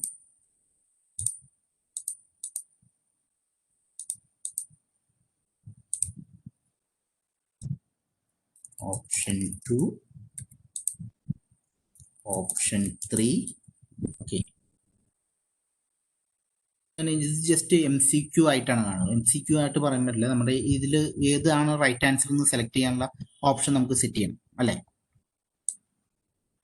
So what you have to do is answer key കൊടുക്കണം. Answer കീയിൽ നമുക്ക് എത്ര point വേണമെന്ന് വെച്ചിട്ടുണ്ടെങ്കിൽ ഇവിടെ ക്ലിക്ക് ചെയ്യണം. ഒന്ന് ശ്രദ്ധിക്കുക, നമ്മൾ ചെയ്തത് എന്തായെന്ന് വെച്ചിട്ടുണ്ടെങ്കിൽ ആദ്യം പോയിന്റ്സ് കൊടുത്തു, പിന്നെ റൈറ്റ് ആൻസർ ഏതാണെന്ന് സെലക്ട് ചെയ്തു. ഓപ്ഷൻ റൈറ്റ് ആൻസർ ആണെങ്കിൽ അത് സെലക്ട് ചെയ്തു, ഡൺ അടിച്ചു. ഓക്കെ, എന്ത് ചെയ്തു വെച്ചിട്ടുണ്ടെങ്കിൽ ക്വിസ് വന്നിട്ടു. ഇതിൽ പല പല ചോയ്സ് ഉണ്ട്. അതിൽ മൾട്ടിപ്പിൾ ചോയ്സ് എന്ന് പറഞ്ഞ ഓപ്ഷൻ ആണ് സെലക്ട് ചെയ്തത്. മൾട്ടിപ്പിൾ പോയിന്റ് ഓപ്ഷൻ സെലക്ട് ചെയ്തതിന് ശേഷം ആഡ് ആൻസർ കീ എന്ന് പറഞ്ഞൊരു ഓപ്ഷൻ ഉണ്ട്. Click on that. So you have the provision to provide your points. Then there is a provision to select your answer. Multiple answers are permitted. Done. Okay. So അത് കഴിഞ്ഞിട്ടുണ്ടെങ്കിൽ ഇങ്ങനെ ഓരോ questions ഇവിടെ ഇങ്ങനെ plus ചെയ്ത് add ചെയ്തുകൊണ്ടിരിക്കണം. അവസാനം once you are ready, then there is an option known as shuffle option order. Okay. Question order വേറെ ഒരു സെറ്റിലാണ് ചേഞ്ച് ചെയ്യേണ്ടത്. ഇതിപ്പോ എന്ന് വെച്ചിട്ടുണ്ടെങ്കിൽ ഈ ക്വസ്റ്റ്യന്റെ ഓപ്ഷൻസ് ഷഫിൾ ചെയ്യണം. ദാറ്റ് ഈസ് കോപ്പിയുടെ ഒരു ചെറിയ രീതിയിൽ കുറയ്ക്കാനായിട്ട് ക്വസ്റ്റ്യൻസിന്റെ ഓപ്ഷൻസ് ഷഫിൾ ചെയ്യണമെങ്കിൽ അത് ചെയ്യാം. അത് അവിടെ ഇട്ട് ചെയ്യാം. ഒരു ക്വസ്റ്റ്യൻ ആയി. ഇനി ചെയ്യേണ്ടത് that is once after updating all those information നമ്മളൊരു കേസ് ചെയ്യാണ്ട് സെറ്റിംഗ്സ് എന്ന് പറഞ്ഞ ഓപ്ഷൻ ചേഞ്ച് ചെയ്യണം. Right. So what you have to do is click on settings. Click on settings. So E option, that is very important for if you are actually restricting the only for our students, we can make it using this option. Users in Rajagiri School of Engineering by enabling that one, that will restrict within our campus. Then our see summary charts and text response. എന്തെങ്കിലും കാണിക്കണമെങ്കിൽ like എത്ര mark കിട്ടി എന്നൊക്കെ കാണിക്കണമെങ്കിൽ ഇതൊന്ന് enable ചെയ്ത് വെച്ചാൽ മതി. Submit ചെയ്തതിന് ശേഷം ദെൻ ക്യൂസിന്റെ ഓപ്ഷനിൽ make this as a quiz immediately after grade, release the grade. Okay, you can do that. Then link to submit another one. ഇത് വേണമെങ്കിൽ ഡിസൈഡ്. പിന്നെ ഞാൻ പറഞ്ഞ ഷഫിള് ക്വസ്റ്റ്യൻസ് ചെയ്യാനായിട്ട്, ക്വസ്റ്റ്യൻസ് ഷഫിൾ ചെയ്യണമെങ്കിൽ you can enable this one. The other one which I mentioned is like shuffling your options. This one, it will shuffle the questions and you can save it. ഇതെല്ലാം കഴിഞ്ഞതിന് ശേഷം you have to go for this send option and sendൽ ഈ link എടുത്തു കഴിഞ്ഞാൽ മാത്രമാണ് you will be able to get the link for examination. Okay, നിങ്ങൾക്ക് വേറെ ഏതെങ്കിലും ചാനലിൽ കൂടെ ഷെയർ ചെയ്ത് കൊടുക്കണമെങ്കിൽ മാത്രം മതി. Otherwise, the link will be available in the Google Classroom. If you want to access that link and using Google WhatsApp or some other channel, if you want to share it, you may make use of that one. Otherwise, it is not necessary. You can direct. ഇതാണ് quiz conduct ചെയ്യാനുള്ള option. ക്യൂസിൽ വരുന്നതുമ്പം വേറെ രണ്ട് പ്രശ്നങ്ങൾ വരുന്നത് how to time it. Google ഫോമിന് by default timer illa. Then if you are actually planning to conduct a negative mark examination, by default Google form doesn't have any kind of negative calculations. But these two are possible, and to implement these two we have to add add-ons. We have to add add-ons. ഇതിൽ ഇപ്പൊ നോക്കി നിങ്ങൾക്ക് ഒരു കാര്യം കാണാം. ടൈമിഫൈ എന്ന് പറഞ്ഞ ഒരു ഒരു ആപ്ലിക്കേഷൻ കാണാം, റൈറ്റ്? ടൈമിഫൈ എന്ന് പറഞ്ഞൊരു ആപ്ലിക്കേഷൻ. ഈ ടൈമിഫൈ എന്ന് പറഞ്ഞ ആപ്ലിക്കേഷൻ ആണ്, like I will select it right now. Timify, Google Timify for Google forms എന്ന് പറഞ്ഞിട്ട് ഒരു ആപ്ലിക്കേഷൻ കിട്ടും. ആപ്ലിക്കേഷൻ ആണ് നമുക്ക് ടൈമർ ആഡ് ചെയ്യാനുള്ള ഒരു method. Okay, using that method we can add timer. Okay, that application once നമ്മളത് ഗൂഗിളിലിട്ട് ആഡ് ചെയ്ത് കഴിഞ്ഞിട്ടുണ്ടെങ്കിൽ ടൈമിഫൈ എന്ന് പറഞ്ഞ ലിങ്ക് നമ്മുടെ ആപ്ലിക്കേഷനിൽ കിട്ടും. അതിൻ്റെ ഒരു സ്റ്റെപ്സ് ഉണ്ട്. ഇതാണ് സ്റ്റെപ്പ്. ഇൻസ്റ്റാൾ ചെയ്യാം, ഇവിടെ ഫോം സീറ്റ് ഇൻസ്റ്റാൾ ചെയ്യാം.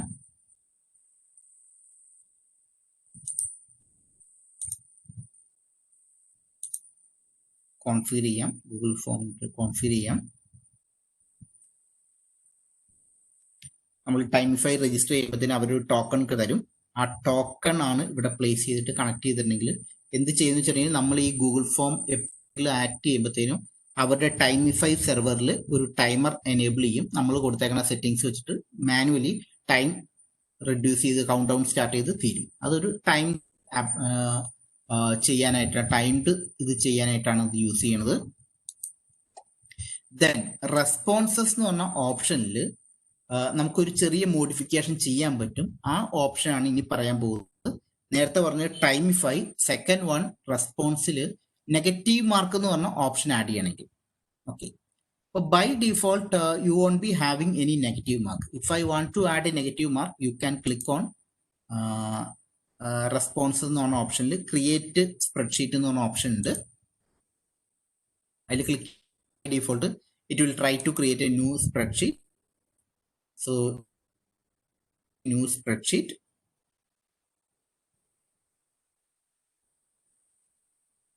നമ്മൾ ചെയ്യണ എല്ലാ റെസ്പോൺസുകളും, ഗൂഗിളിന്റെ എല്ലാ റെസ്പോൺസുകളും ടൈം സ്റ്റാമ്പ് സ്കോറും ഇപ്പൊ നമ്മൾ യൂസർ ഐഡിയും പാസ്വേഡും കൊടുത്തിട്ടുണ്ടെങ്കിൽ അത് ഉൾപ്പെടെ എല്ലാം ഈ ഒരു ചെയ്തു വരുന്നത്.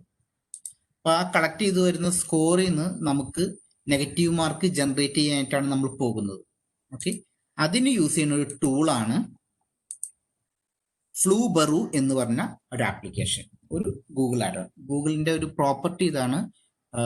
ഗൂഗിളിന്റെ ആ ഫങ്ഷനാലിറ്റി ഇല്ലെങ്കിൽ തന്നെയും Google is providing similar functionality with party applications. അതുപോലെ ഒരു തേർഡ് പാർട്ടി ആപ്ലിക്കേഷൻ ആണ് Flubaroo. And each applications like Google ഡോക്യുമെന്റിൻ്റെതായ തേർഡ് പാർട്ടികൾ ഉണ്ടാവും. ഗൂഗിൾ സ്പ്രെഡ്ഷീറ്റിന് അവരുടേതായ ആഡ് ഓൺസ് ഉണ്ടാവും. So to get an add on, നമുക്ക് ഞാനിപ്പോൾ ഓൾറെഡി ഇൻസ്റ്റാൾ ചെയ്തുകൊണ്ടാണ് ഇതൊക്കെ കാണുന്നത്. അല്ലെങ്കിൽ for those who are actually doing it for the first time, click on get the add on, then search Flubaroo. Get Floobaroo, search Floobaroo, you can find Floobaroo, install it. Install ചെയ്ത് കഴിഞ്ഞ ശേഷം you will be able to see that add-on will be listed here. Add-ons എന്ന് പറഞ്ഞ സെക്ഷനിൽ list ചെയ്തിട്ടുണ്ടാവും. അതിൽ Floobaroo എന്ന് പറഞ്ഞാൽ അത് വരുമ്പോഴത്തേന് enable Floobaroo എന്ന് പറഞ്ഞ ഓപ്ഷൻ സെലക്ട് ചെയ്യുക. Now it is enabling Floobaroo.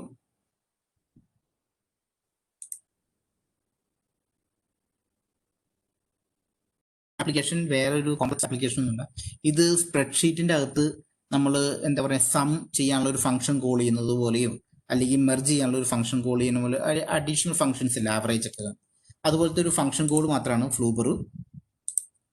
ഇപ്പം നിങ്ങൾക്ക് അതിൻ്റെ ഒരു ഫംഗ്ഷൻ കിട്ടും. വൺസ് എനേബിൾ ചെയ്തിട്ടുണ്ടെങ്കിൽ ഫ്ലൂബറു പോയിന്റ് പോസിബിൾ, ഫ്ലൂബറു സ്റ്റുഡൻറ് റെസ്പോൺസ് എന്ന് പറഞ്ഞിട്ട് 2-3 ഓപ്ഷൻസ് ഉണ്ട്. അതിലെന്ന് വെച്ചിട്ടുണ്ടെങ്കിൽ നെഗറ്റീവ് മാർക്ക് വേണ്ട സാധനങ്ങൾക്ക് നെഗറ്റീവ് പെർസെൻറ്റേജ് ഇട്ട് കൊടുത്ത് അത് അപ്പോഴത്തേക്കും ഇവിടെ എല്ലാ റെസ്പോൺസുകളും നമുക്ക് കിട്ടും ഈ ഷീറ്റിൽ. ഇതിപ്പോൾ വേറെ ഷീറ്റുകളൊന്നും കിട്ടാനായിട്ടാണ്. ഇവിടെ ബേസിക്കലി റെസ്പോൺസുകളെല്ലാം കളക്ട് ചെയ്ത് വരും. അപ്പോൾ കറക്റ്റ് ആൻസറിന് മാത്രമാണ് ബൈ ഡിഫോൾട്ട് സ്കോർ ചെയ്തിട്ടുണ്ടാവുള്ളൂ. പക്ഷെ അത് നമ്മൾ ഈ നെഗറ്റീവ് മാർക്കിൽ ഫ്ലൂബറു എന്ന് പറഞ്ഞ ആ ഫംഗ്ഷൻ കോൾ ചെയ്തിട്ട് അത് നമ്മൾ റീവർക്ക് ചെയ്തിട്ടാണ് സ്കോർ ജനറേറ്റ് ചെയ്യുന്നത്. ഓക്കെ, സോ അങ്ങനെ നമുക്കത് നെഗറ്റീവ് മാർക്ക് ക്രിയേറ്റ് ചെയ്യാം if you want to integrate negative part. Okay, so Google ഫോംസിന് 2 മോഡിഫിക്കേഷൻ ചെയ്യാം. One is actually timer add ചെയ്യാം. സെക്കൻഡ് വൺ ഫ്ലൂബറു എന്ന് പറഞ്ഞ എലമെന്റ് ആഡ് ചെയ്തിട്ട് അതിന്റെ നെഗറ്റീവ് മാർക്ക് ഇന്റഗ്രേറ്റ് ചെയ്യാം. അത് രണ്ടുമാണ് ഗൂഗിൾ ഫോമിൽ നമുക്ക് മെയിൻ ആയിട്ട് വരുന്നത്. ദെൻ വരുന്ന ഒരു കേസ് എന്ന് വെച്ചാൽ ഒരു ക്വസ്റ്റ്യൻ ബാങ്ക് പോലെ മാത്രമാണ്. മെറ്റീരിയൽ ഷെയർ ചെയ്യണമെങ്കിൽ മെറ്റീരിയൽ നമുക്ക് എന്തെങ്കിലും ഉണ്ടെങ്കിൽ അത് ഷെയർ ചെയ്യാം, വാക്കുകളുള്ളൂ. അവസാനം വരുന്ന ഒരു ഓപ്ഷനാണ് ഗ്രേഡ്സ്. നമ്മൾ ഈ ക്ലാസ് വർക്കിൽ കൂടെ സ്റ്റുഡൻസിന് മാർക്കൊക്കെ ഇട്ട് കൊടുത്തിട്ടുണ്ടെങ്കിൽ, അല്ലെങ്കിൽ ഫോംസിലൂടെ നമ്മുടെ സ്റ്റുഡൻസിന്റെ MCQ മാർക്കെല്ലാം കിട്ടിയിട്ടുണ്ടെങ്കിൽ ദാറ്റ് വിൽ ബി കളക്റ്റഡ്. ആ കളക്ട് ചെയ്യുന്ന സാധനങ്ങൾ ഗ്രേഡ് 1, ഗ്രേഡ് 2 അല്ലെങ്കിൽ നമ്മൾ ഇവിടെ കൊടുക്കുന്ന ഓരോ ടാസ്ക് വെച്ചിട്ട് ക്വിസ് മാർക്ക് കിട്ടി, ക്വിസ് 2 ഇത്ര മാർക്ക് കിട്ടി എന്ന് പറഞ്ഞിട്ട് നമുക്ക് ഇവിടെ ഒരു സ്പ്രെഡ്ഷീറ്റ് ലൈക്ക് ഒരു ഇത് കിട്ടും. അതിന്റെ അതിന്റെ ഫൈനൽ ടോട്ടൽ കിട്ടും. അതിൽ നിന്ന് നമുക്ക് ഗ്രേഡ് ക്രിയേറ്റ് ചെയ്യാം. സോ അങ്ങനത്തെ ഒരു ഇന്റഗ്രേഷൻ സിനാരിയോയും കൂടി ഉണ്ട് ഈ ഒരു ഓപ്ഷനിൽ. ഓക്കെ, ഇത്രയാണ് ഈ ഗ്രേഡ് എന്ന് പറഞ്ഞ ഓപ്ഷൻ ഉള്ളത്. പിന്നെ വെച്ചിട്ടുണ്ടെങ്കിൽ ഈ ഒരു ഓപ്ഷൻ റീയൂസ് പോസ്റ്റ് എന്ന് പറഞ്ഞാൽ നമുക്ക് എക്സിസ്റ്റിംഗ് ആയിട്ട് നമ്മൾ കൊടുത്തേക്കണ എന്തെങ്കിലും റീയൂസ് ചെയ്യാം. നമ്മൾ വേറെ ഏതെങ്കിലും ഗൂഗിൾ ക്ലാസ് റൂമിലൊക്കെ കൊടുത്തേക്കണ എന്തെങ്കിലും ഇവിടെയും കൂടി യൂസ് ചെയ്യാം, അല്ലെങ്കിൽ പണ്ടേ കൊടുത്തേക്കണ സാധനങ്ങൾ റീയൂസ് ചെയ്യാം. അപ്പൊ അതങ്ങനത്തെ എന്തെങ്കിലുമൊക്കെ സാധനം റീയൂസ് ചെയ്യണമെങ്കിൽ നമുക്കത് യൂസ് ചെയ്യാം. ഒരു ഓൾറെഡി നമ്മൾ ക്രിയേറ്റ് ചെയ്ത ടെംപ്ലേറ്റ് വെച്ചിട്ട് ചെയ്യാവുന്നതാണ്. ഓക്കെ, അപ്പൊ അങ്ങനെ നമ്മളൊരു മൂഡിലായിട്ട് കമ്പയർ ചെയ്യുന്നതിന് ഒട്ടും കോംപ്ലക്സ് ഒന്നുമില്ല, ഒരു മിനിമൽ ഫങ്ഷണാലിറ്റി ഉള്ളൂ. ബേസിക്കലി ഫങ്ഷണാലിറ്റി ഒരു ലിമിറ്റഡ് ആണ്. ആ ലിമിറ്റഡ് ഫങ്ഷണാലിറ്റി വെച്ചിട്ട് നമ്മൾ എന്തെങ്കിലും വർക്ക് ചെയ്യാനാണ് പറ്റുള്ളൂ. ഗൂഗിൾ മൂഡിലൊന്നും പോലെ ഒരു പെർഫെക്റ്റ് ആയിട്ടുള്ള, ഒരു പെർഫെക്റ്റ് എന്നല്ല യൂസ് ചെയ്യേണ്ടത്, ഒരു ഫങ്ഷണാലിറ്റി വൈസ് കുറെ ഉള്ള സാധനങ്ങളല്ല ഗൂഗിൾ ക്ലാസ് റൂം. ഒരു മിനിമം ഫങ്ഷണാലിറ്റിയാണ് ചെയ്യാൻ പറ്റുള്ളൂ Google Classroom. Okay, so now we will cover our main slide.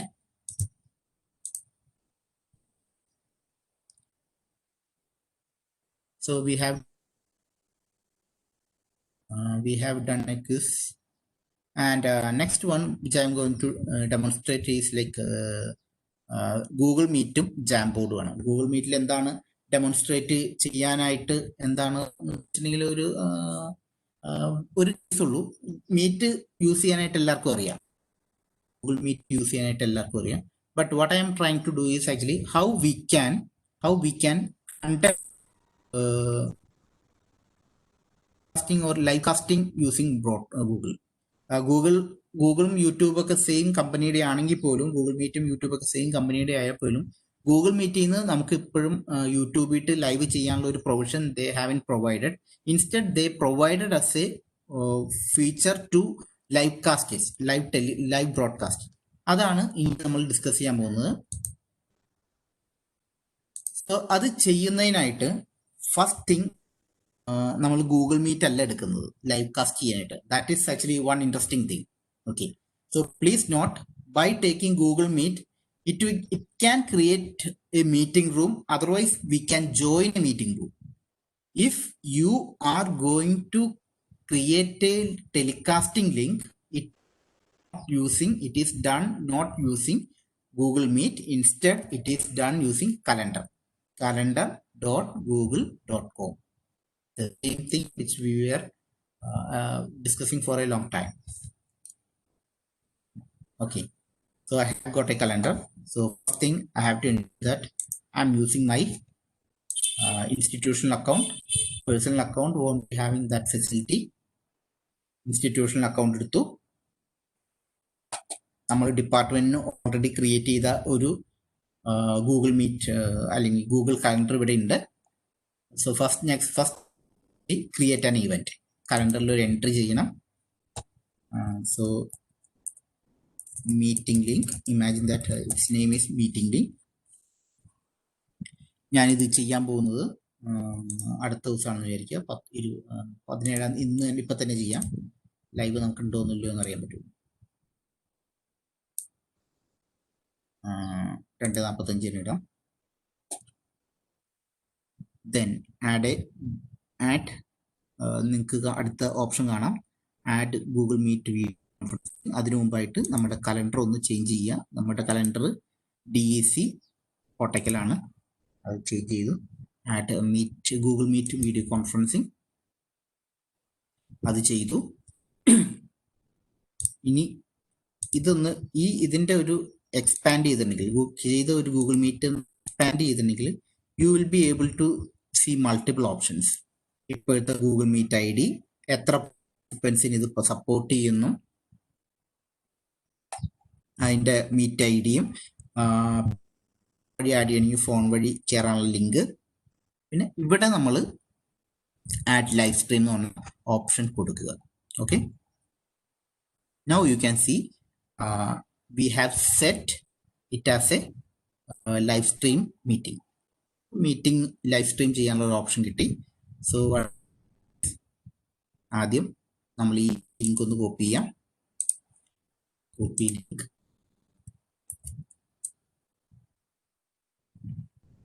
ഞാൻ ഗൂഗിൾ മീറ്റ് എൻ്റെ ഗൂഗിൾ മീറ്റ് സ്റ്റാർട്ട് ചെയ്യാൻ പോവുകയാണ്.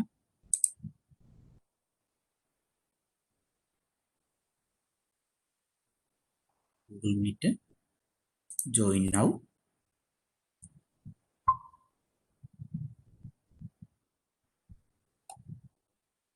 സ്റ്റാർട്ട് ചെയ്തു. ഇതിൻ്റെ അകത്ത് ഇപ്പം സ്ട്രീം ചെയ്യാനുള്ള ഓപ്ഷൻ ഉണ്ട്. സ്റ്റാർട്ട് സ്ട്രീം ചെയ്തു.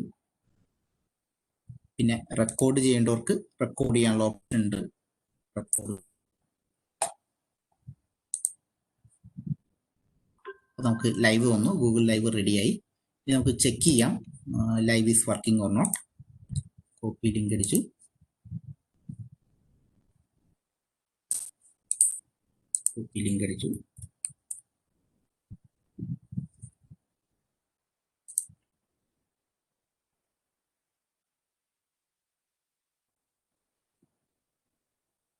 Now it is waiting.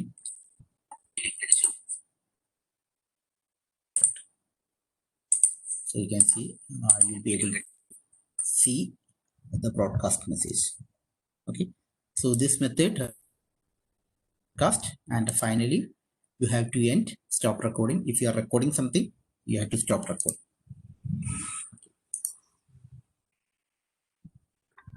Okay, stop meeting. So right now my meeting is running. So അങ്ങനെയാണ് നമുക്ക് ഗൂഗിൾ മീറ്റ് ഉപയോഗിച്ചിട്ട് ലൈവ് കാസ്റ്റ് ചെയ്യാൻ പറ്റുന്നത്. ലൈവ് ടെലികാസ്റ്റ് എന്ന് പറഞ്ഞ ഓപ്ഷൻ ബൈ യൂട്യൂബോ ഫേസ്ബുക്കിട്ടോ ഒന്നും പോവില്ല. ഇതിനൊരു ലിമിറ്റേഷൻസ് ഉണ്ട്. ആ ലിമിറ്റേഷൻ വെച്ചിട്ട് ഇത് തന്നെ സ്വന്തമായിട്ട് ഒരു ലിങ്ക് ക്രിയേറ്റ് ചെയ്ത് അങ്ങോട്ട് ലൈവ് കാസ്റ്റ് ചെയ്യാനാണ് പറ്റുള്ളൂ. ഓക്കെ, സോ അതാണ് ഇതിൻ്റെ അകത്തുള്ള ഒരു പോസിബിലിറ്റി ഗൂഗിൾ മീറ്റിൽ. ഇനിയുള്ളത് ഗൂഗിൾ മീറ്റിൽ ഒരു ക്വസ്റ്റ്യൻ എന്ന് വെച്ചാൽ അറ്റൻഡൻസ് എങ്ങനെ എടുക്കുന്നതെന്ന്. അത് സാധാരണ എല്ലാവരും ചോദിക്കുന്ന ഒരു ക്വസ്റ്റ്യനാണ്. ഗൂഗിൾ മീറ്റിൽ അറ്റൻഡൻസ് എങ്ങനെ എടുക്കാൻ പറ്റും? ഗൂഗിൾ മീറ്റിൽ അറ്റൻഡൻസ് എടുക്കാനായിട്ട് ഗൂഗിൾ മീറ്റിന് ബൈ ഡീഫോൾട്ട് ആപ്ലിക്കേഷൻസ് ഒന്നുമില്ല. നമുക്ക് ചെയ്യാവുന്ന 2-3 ആപ്ലിക്കേഷൻസ് ആണ് ഇവിടെ പറഞ്ഞേക്കുന്നത്. അത് ഗൂഗിൾ ക്രോം എന്ന് പറഞ്ഞ ബ്രൗസറിന്റെ അകത്തുള്ള കുറച്ച് എക്സ്റ്റൻഷനാണ്. നമ്മൾ ഗൂഗിൾ ആദ്യം ബ്രൗസറായിട്ട് ക്രോം എന്ന് പറഞ്ഞ ബ്രൗസർ തന്നെ യൂസ് ചെയ്യണം. ഇപ്പം ഞാൻ യൂസ് ചെയ്യുന്ന browser chrome extension meet attendance എന്ന് പറഞ്ഞിട്ടുള്ള ഓപ്ഷനിൽ കുറെ ഓപ്ഷൻസ് കിട്ടും. ഇഷ്ടംപോലെ എക്സ്റ്റൻഷൻസ് ഇപ്പോൾ വർക്ക് ചെയ്ത് വരുന്നുണ്ട്. അതിൽ ഒരെണ്ണമാണ് ഗൂഗിൾ മീറ്റ് എക്സ്റ്റൻഷൻ. അല്ലെങ്കിൽ നമുക്ക് ആവശ്യമുള്ളതനുസരിച്ച് എക്സ്റ്റെൻഡ് ചെയ്യാം. അറ്റൻഡൻസ് ഗൂഗിൾ മീറ്റ് അറ്റൻഡൻസ് ആണ് ഞാൻ ഇപ്പൊ ജസ്റ്റ് ഒരു ക്ലാസ് കഴിഞ്ഞപ്പോഴത്തേനും യൂസ് ചെയ്ത് അത് വെച്ചിട്ട് കളക്ട് ചെയ്തതാണിത്. ലോഗിൻ ചെയ്ത എല്ലാവരുടെയും ഡീറ്റെയിൽസ് കിട്ടും. കാരണം ഇത് കിട്ടാൻ കാരണം നമ്മളുടെ ഒരു യൂസർ ID യും പാസ്വേഡൊക്കെ അല്ലെങ്കിൽ കൊടുത്തേക്കുന്നത് നമ്മുടെ ഇൻസ്റ്റിറ്റ്യൂഷനാണ്. ഇൻസ്റ്റിറ്റ്യൂഷനിൽ അവരുടെ പേരും നെയിം ഒക്കെ കറക്റ്റായിട്ട് മാപ്പ് ചെയ്തതുകൊണ്ട് അവരുടെ ഇൻഫർമേഷൻ എല്ലാം നമുക്ക് ഇവർ കയറുമ്പോൾ തന്നെ പേരിൽ നിന്ന് തന്നെ കിട്ടും. അതിന് ശേഷം മീറ്റിംഗ് റൂം നമ്മൾ അതനുസരിച്ച് ഇതിൽ നിന്ന് നമുക്ക് ഇത് ഡൗൺലോഡ് ചെയ്തെടുക്കാം. നമ്മുടെ മീറ്റിംഗ് ഡൗൺലോഡ് ചെയ്തെടുക്കാം. അത് ഒരു one type of meeting recording. Hello,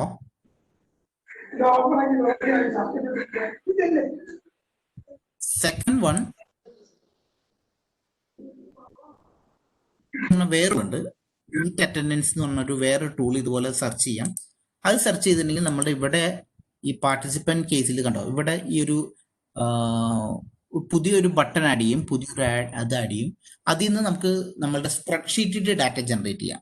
ഇപ്പൊ ലിങ്ക് ചെയ്യണവർ എപ്പോൾ ലോഗിൻ ചെയ്തു എപ്പോൾ ലോഗ് ഔട്ട് ചെയ്തു എന്ന് പറഞ്ഞിട്ടൊക്കെ ഒരു സ്പ്രെഡ്ഷീറ്റ് ഇൻഫർമേഷൻ കിട്ടും.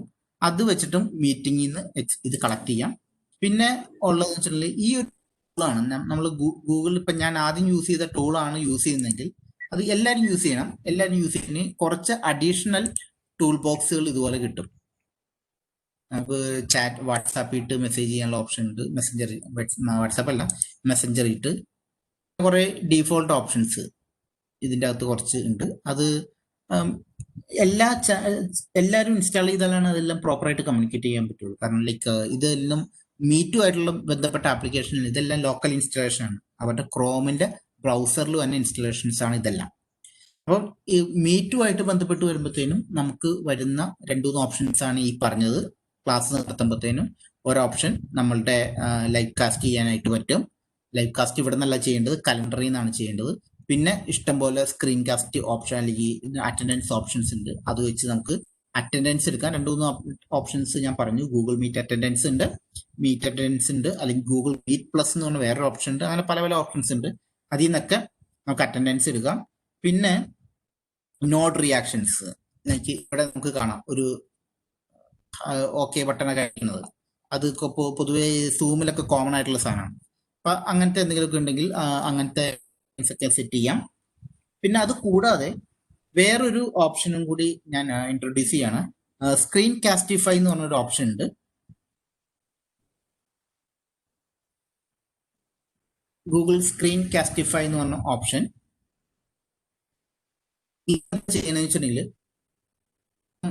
ഇപ്പൊ ഇതിൽ തന്നെ ഇപ്പൊ നമ്മൾ ഈ ചെയ്യുന്ന ഈ പ്രസന്റേഷനെ തന്നെ അനോട്ടേറ്റ് ചെയ്യാൻ, പ്രസന്റേഷന്റെ മുകളിൽ തന്നെ നമുക്ക് അനോട്ടേറ്റ് ചെയ്ത് പറയാൻ, നമ്മൾ പറയുന്ന റെക്കോർഡ് ചെയ്യാം. അങ്ങനെ അനോട്ടേഷൻ ചെയ്യാനുള്ള ഓപ്ഷൻസ് ഒക്കെ ഉണ്ടല്ലോ.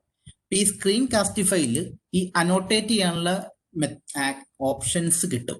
നമ്മൾ ഈ ചെയ്യുന്ന, നമ്മൾ ടെലികാസ്റ്റ് ചെയ്യുന്ന അല്ലെങ്കിൽ നമ്മളുടെ ഗൂഗിൾ മീറ്റിൽ നമ്മൾ ഷെയർ ചെയ്യുന്ന എന്തിന്റെ മുകളിൽ നമുക്ക് അനോട്ടേറ്റ് ചെയ്യാം.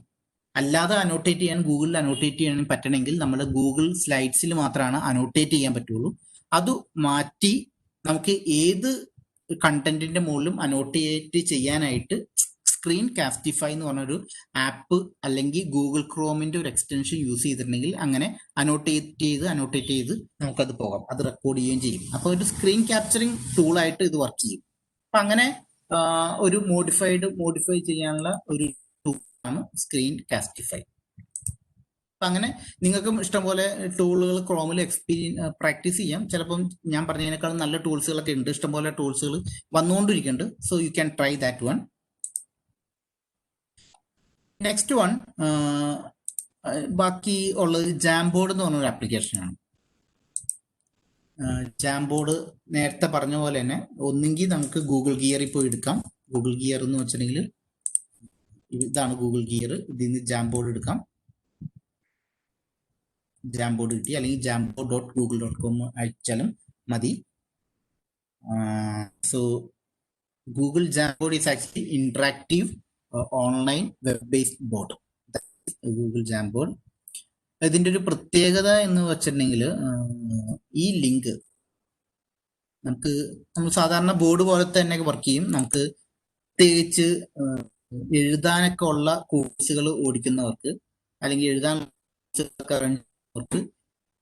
ഫുൾ ആയിട്ടുള്ള സാധനമാണ് ജാംബോർഡ്. ബോർഡ്സ് നമുക്ക് മെയിൻറ്റെയിൻ ചെയ്യാൻ പറ്റും. നമുക്ക് നോക്കി കഴിഞ്ഞാൽ മൾട്ടിപ്പിൾ ബോർഡ്സുകൾ നമുക്ക് ജാംബോർഡിൽ മെയിൻറ്റെയിൻ ചെയ്യാം.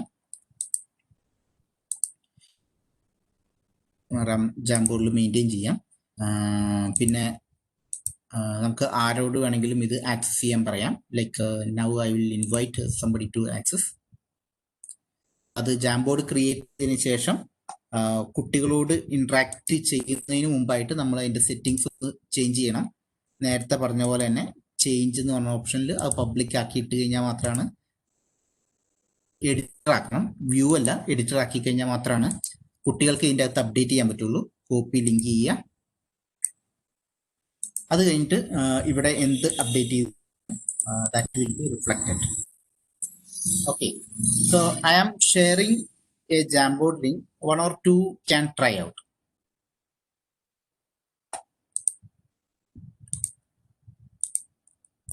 ഞാനൊരു ഗൂഗിൾ ജാംബോർഡിന്റെ ലിങ്ക് ഇട്ടിട്ടുണ്ട്. 1-2 പേര് എങ്ങനെയാ അത് ഫംഗ്ഷൻ ചെയ്യുന്നത്, അപ്പോൾ ആരോ ആക്സസ് ചെയ്തു. നിങ്ങൾക്ക് ഇവിടുത്തെ ഈ ഒരു സാധനം യൂസ് ചെയ്യാം. സ്റ്റിക്കി നോട്ട് വെച്ചിട്ട് നിങ്ങളുടെ പേര് എഴുതിയാലും മതി. സ്റ്റിക്കി നോട്ട് ഇട്ട് പ്ലേസ് ചെയ്തിട്ട് പേസ്റ്റ് പേര് എഴുതിയാലും മതി. സോ എക്സിസ്റ്റിംഗ് സ്റ്റിക്കി നോട്ട്സ് കളയാം.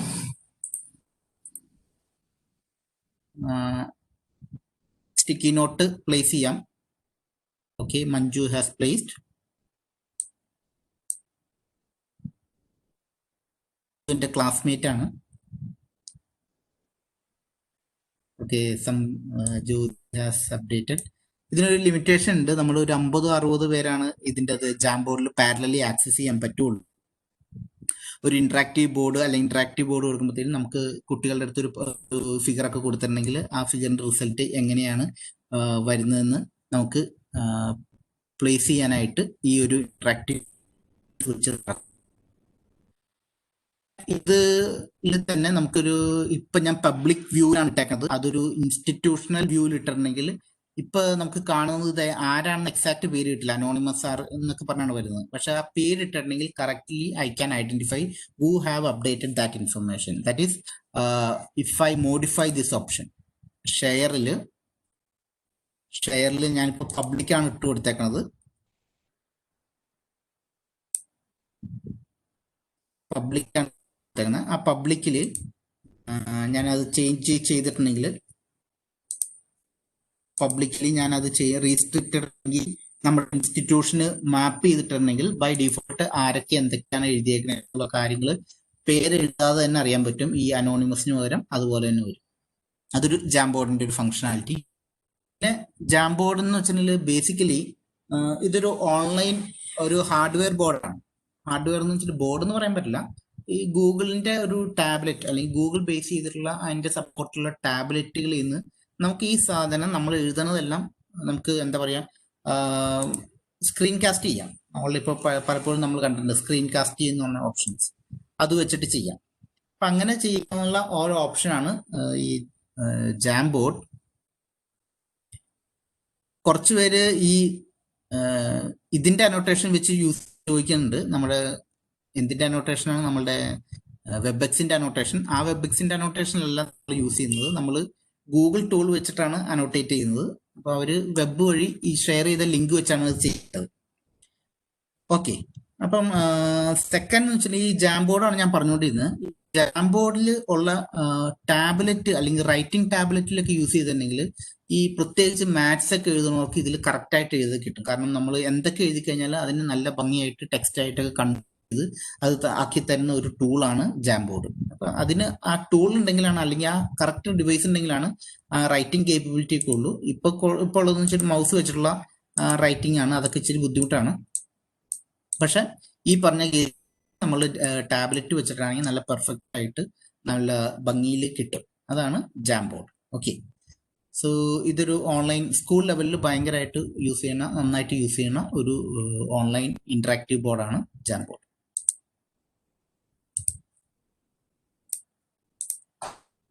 ഓക്കെ, സോ നമ്മൾ ജാം ബോർഡ് ഒന്ന് ഡിസ്കസ് ചെയ്തു. Then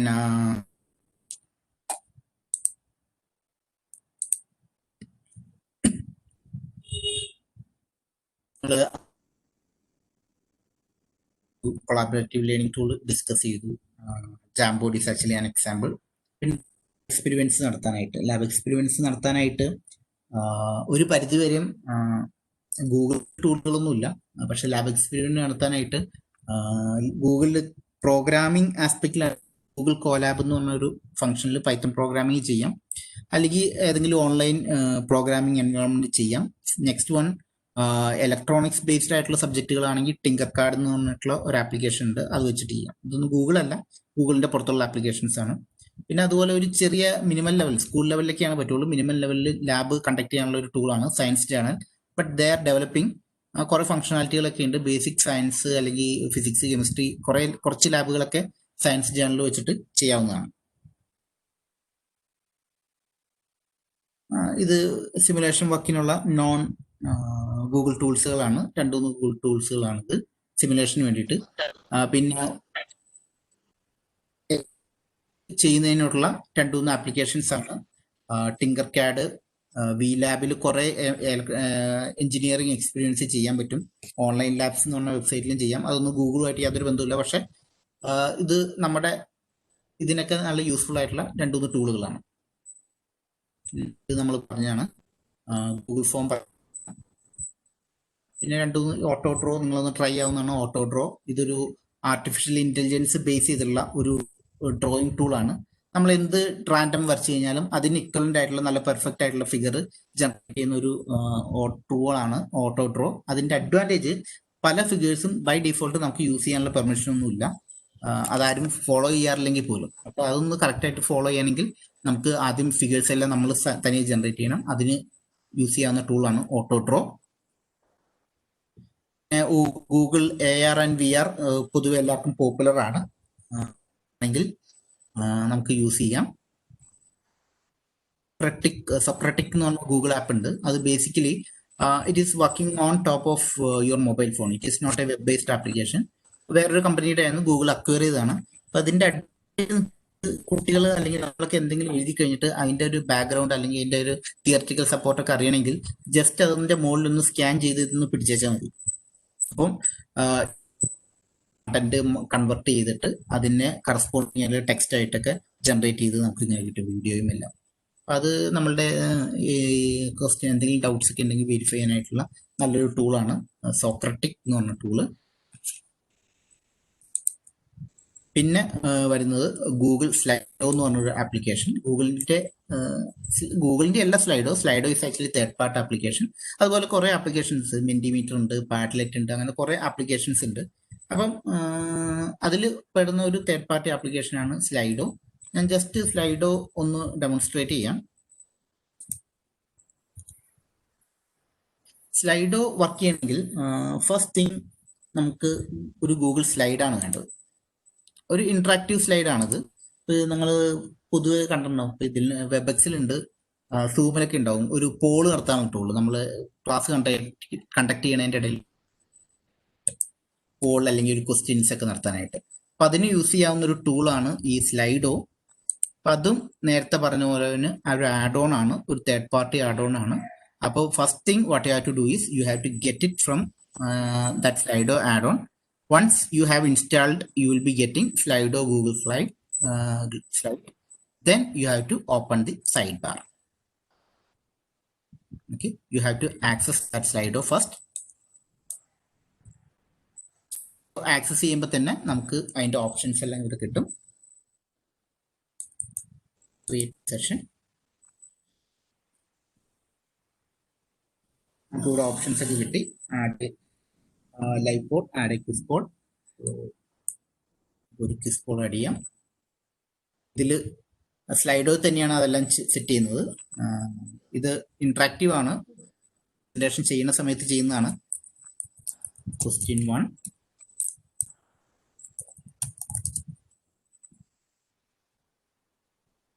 who is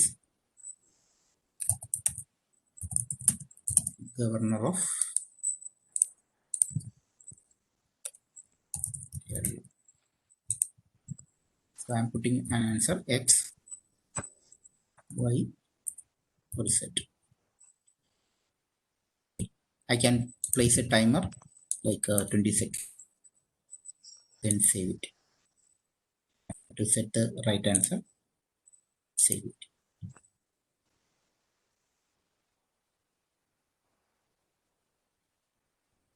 Okay, so now it is ready. Now what is entire presentation? ഇത് മാത്രമല്ല, ഈ പ്രസന്റേഷനിലൊക്കെ വരുന്നത് നമ്മൾ ഇവിടെ നിന്ന് സാധാരണ ഇവിടെ നിന്നാണ് പ്രസന്റ് ചെയ്യുന്നത്. But if you are actually integrating Slido, presentation should start from present with Slido. You have to start it from present it with Slido.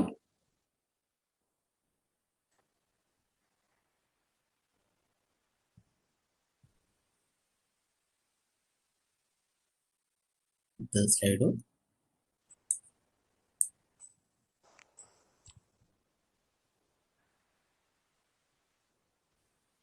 So I have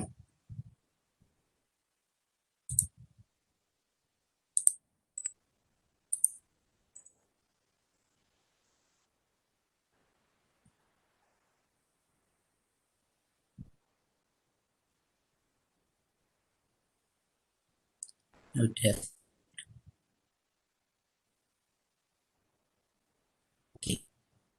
Some of you try this particular URL. URL in the sense, right side you can find the QR code. you scan QR code and open that link. Scan the QR code and open that link. Please open that link, and you will get a question. So it is a timed one. We don't have the time. Let me try. No response till now. I am trying.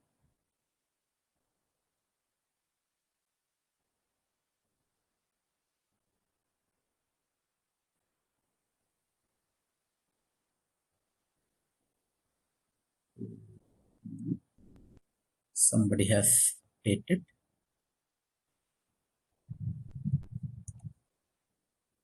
Some updates are there. So it has finished.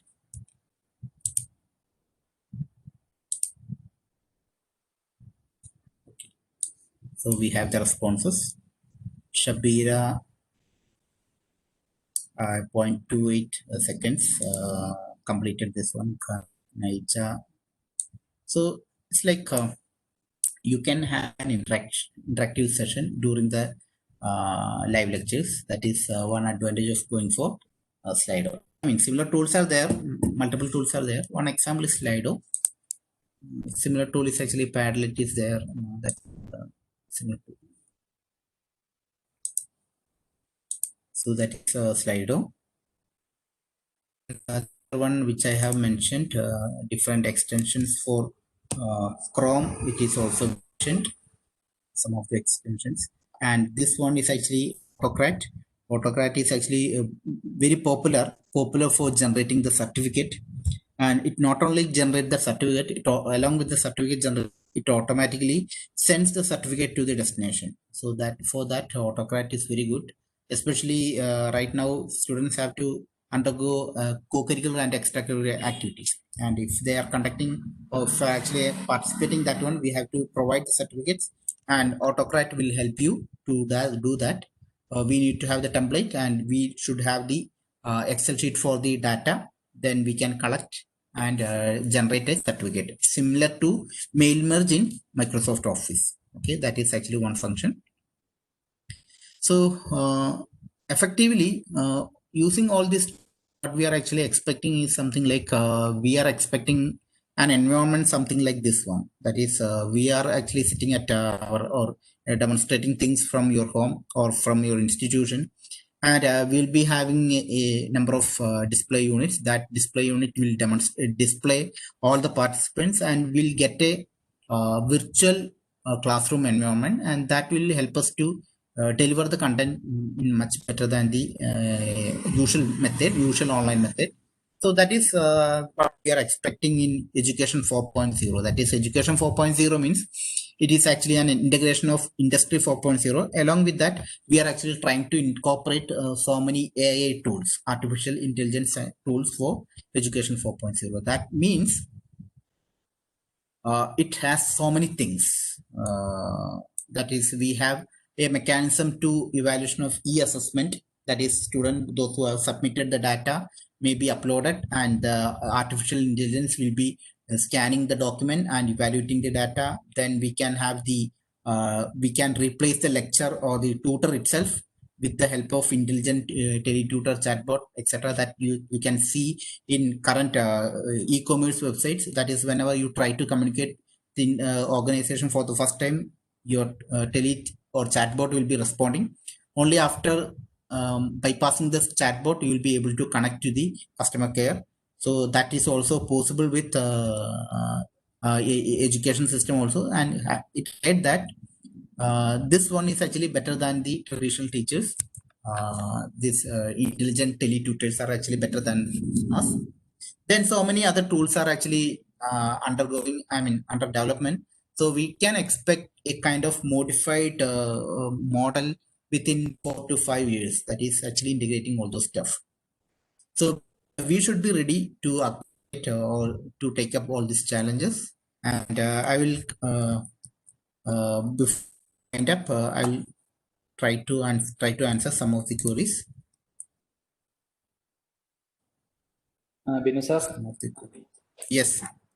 ഒരു 2-3 മിനിറ്റ്സിൽ കുറച്ച് questions answer ചെയ്തിട്ട് ബാക്കി queries നമുക്ക് Fridays first സെഷനിൽ ചെയ്യാം. ശരി. Okay. സമയത്തിന്റെ കുറച്ച് കുറവുള്ളത് കൊണ്ടാണ്. അത് കൂടാതെ തന്നെ നമുക്കിപ്പോൾ പാർട്ടിസിപ്പൻസിന് ഇന്ന് സാറ് പറഞ്ഞ കാര്യങ്ങൾ ഒന്ന് ഫീൽ ചെയ്ത് നോക്കിയിട്ട് ഉള്ള ക്വസ്റ്റ്യൻസും കൂടി ലൈവ് ആയിട്ടാണ് നോക്കാം. ഒരു 2-3 മിനിറ്റ്സ് സാറ് കുറച്ച് ക്വസ്റ്റ്യൻസ് സെലക്ട് ചെയ്തിട്ട്. ഓക്കെ. After submitting this, നമ്മളത് first question students can see answer only after submitting the question. അത് സെറ്റ് ചെയ്യാവുന്നതാണ്. ഏറ്റവും കൂടി അവസാനം കൂടി അത് സെറ്റ് ചെയ്യാവുന്ന ഓപ്ഷൻ ഉണ്ട് അതിൻ്റെ അകത്ത്. Is there an option to shift a Google Classroom already created by using on account to another Gmail account of the same person? Don't have that mechanism. Can we conduct online quiz in Google Meet? Online quiz ആയിട്ട് Google Meet നടത്താൻ പറ്റില്ല. We should go for some other application. Like നമ്മളിപ്പോൾ പറഞ്ഞ പോലെ സ്ലൈഡോ എന്ന് പറഞ്ഞ പോലെ ഏതെങ്കിലും ആപ്ലിക്കേഷൻസ് ഒക്കെ വെച്ചിട്ട് ചെയ്യാൻ പറ്റും. How can we close assignment submission after due time? By default classroom option ഇല്ല. But you can integrate some add-on tools and that will help you to control it. So I hope I will try to answer all these questions by the next session, before the next session. And I request everyone, like all the participants, to develop your own learning management system before I join for the next session, so that I can, or at least you share it with me through Sriraj sir. So that will help me to evaluate. And thank you very much. Thank you for your patience. And thank you, Sriraj. Over to you. Thank you, sir. Now we will have a feedback of this session from the participants. Vijin sir, can you give a feedback of this session? Yes, good afternoon, everybody.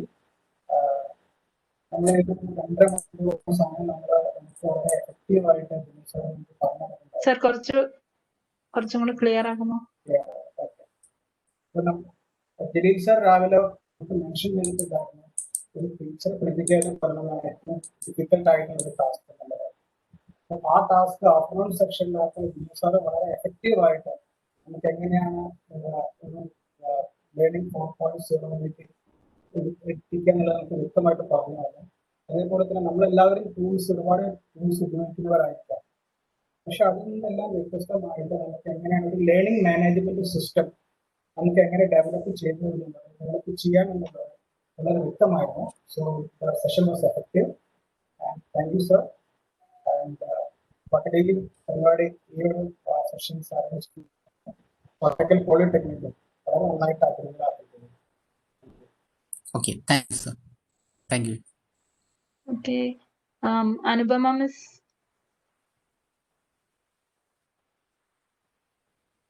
കേൾക്കാൻ പറ്റുന്നുണ്ടോ miss? കേൾക്കാം miss, പറഞ്ഞോളൂ miss. കേൾക്കാം പറഞ്ഞു. Good evening all. Good evening sir and all others. And ഈ session എന്ന് പറഞ്ഞാൽ എനിക്ക് ശരിക്കും പറഞ്ഞാൽ നമുക്ക് കണ്ണ് അടയ്ക്കാതെ ഇരിക്കാൻ പറ്റില്ല എന്ന് പറഞ്ഞ പോലെ എല്ലാ പോയിന്റുകളും നമുക്ക് വളരെ വളരെ അത്യാവശ്യമുള്ള പോയിന്റുകളാണ്. അപ്പൊ എല്ലാം അങ്ങനെ നോട്ട് ചെയ്തോണ്ടിരിക്കുക. ഒരു ഗ്യാപ്പ് ഫീൽ ചെയ്തിട്ടില്ല, ബോറിംഗ് ഫീൽ ചെയ്തിട്ടില്ല. കാരണം എല്ലാ അത്യാവശ്യമുള്ളവരും നമ്മളത് വളരെ ശ്രദ്ധിച്ച് തന്നെയാണ് എല്ലാ പാർട്ടുകളും ഇരുന്നത്. എനിക്ക് തോന്നുന്നു ഇതിൽ കൂടുതൽ ഇനി സാറ് പറഞ്ഞ പോലെ നമ്മളൊന്ന് ചെയ്തു നോക്കി ഒന്നും കൂടി ഇതില് ഇറങ്ങി തിരിച്ചാൽ മാത്രമായിരിക്കും നമുക്ക് കൂടുതലും ഡൗട്ടുകൾ ഉണ്ടാവുള്ളൂ. അപ്പോൾ വളരെ ഇൻഫോർമേറ്റീവ് ആയിട്ടുള്ള ഒരു സെഷൻ തന്നു. ഇത് അറേഞ്ച് ചെയ്തത് വളരെ നന്നായി. Thank you Kottakkal team and thank you Binu sir. Thank you. Thank you miss. ഇനി ആരെങ്കിലും? അനുപമ മിസ്. മിസ് കേൾക്കാൻ പറ്റുന്നുണ്ടോ? പറഞ്ഞോളൂ മിസ്. ഇന്നത്തെ നമ്മുടെ സെക്ഷന്റെ പേര് തന്നെ build your LMS using Gsuite apps എന്നായിരുന്നു. ആ സെക്ഷന്റെ പേര് കേൾക്കുമ്പോൾ തന്നെ നമുക്ക് എല്ലാവർക്കും വളരെ ഇൻട്രസ്റ്റഡ് ആയിട്ടുള്ള ഒരു ടോപ്പിക് ആയതുകൊണ്ട് മിസ് പറഞ്ഞ കണക്ക് നമ്മൾ ഒരു സെക്കൻഡ് പോലും ഒന്ന് വ്യതിചലിക്കാതെ നമ്മൾ ഇതിന്റെ ഫ്രണ്ടിൽ തന്നെയായിരുന്നു ഇരുന്നത്. നമുക്ക് കുറെ കാര്യങ്ങൾ പഠിക്കാൻ പറ്റും. Gsuite ആപ്ലിക്കേഷൻ വഴി വെബ്സൈറ്റ് എങ്ങനെ ഡെവലപ്പ് ചെയ്യാം, സെം പേജ്, കോഴ്സ് പേജ്, അതൊക്കെ എങ്ങനെ ഡെവലപ്പ് ചെയ്യാം, പബ്ലിഷ് ചെയ്യാം, അതൊക്കെ നമ്മൾ പഠിച്ചു. അതുപോലെ ഗൂഗിൾ ക്ലാസ് റൂമിൽ നമ്മൾ ഗൂഗിൾ ക്ലാസ് റൂം ഉപയോഗിക്കുമെങ്കിലും അതിൽ എന്താണ് ടൈമർ സെറ്റ് ചെയ്യാനും അതുപോലെ ഫ്ലുബാറോ എന്ന് പറയുന്ന ഫംഗ്ഷൻ കോളൊക്കെ യൂസ് ചെയ്യാൻ ശരിക്കും അറിയത്തില്ലായിരുന്നു. അതൊക്കെ നമുക്ക് നല്ല രീതിയിൽ സാർ പറഞ്ഞു തന്നു. അതുപോലെ ഗൂഗിൾ മീറ്റില് ലൈവ് സ്ട്രീമിങ് എങ്ങനെ ചെയ്യാം, റെക്കോർഡ് ചെയ്യുന്നത് എങ്ങനെ, അതൊക്കെ സാർ വളരെ നല്ല കണക്ക് എടുത്തു.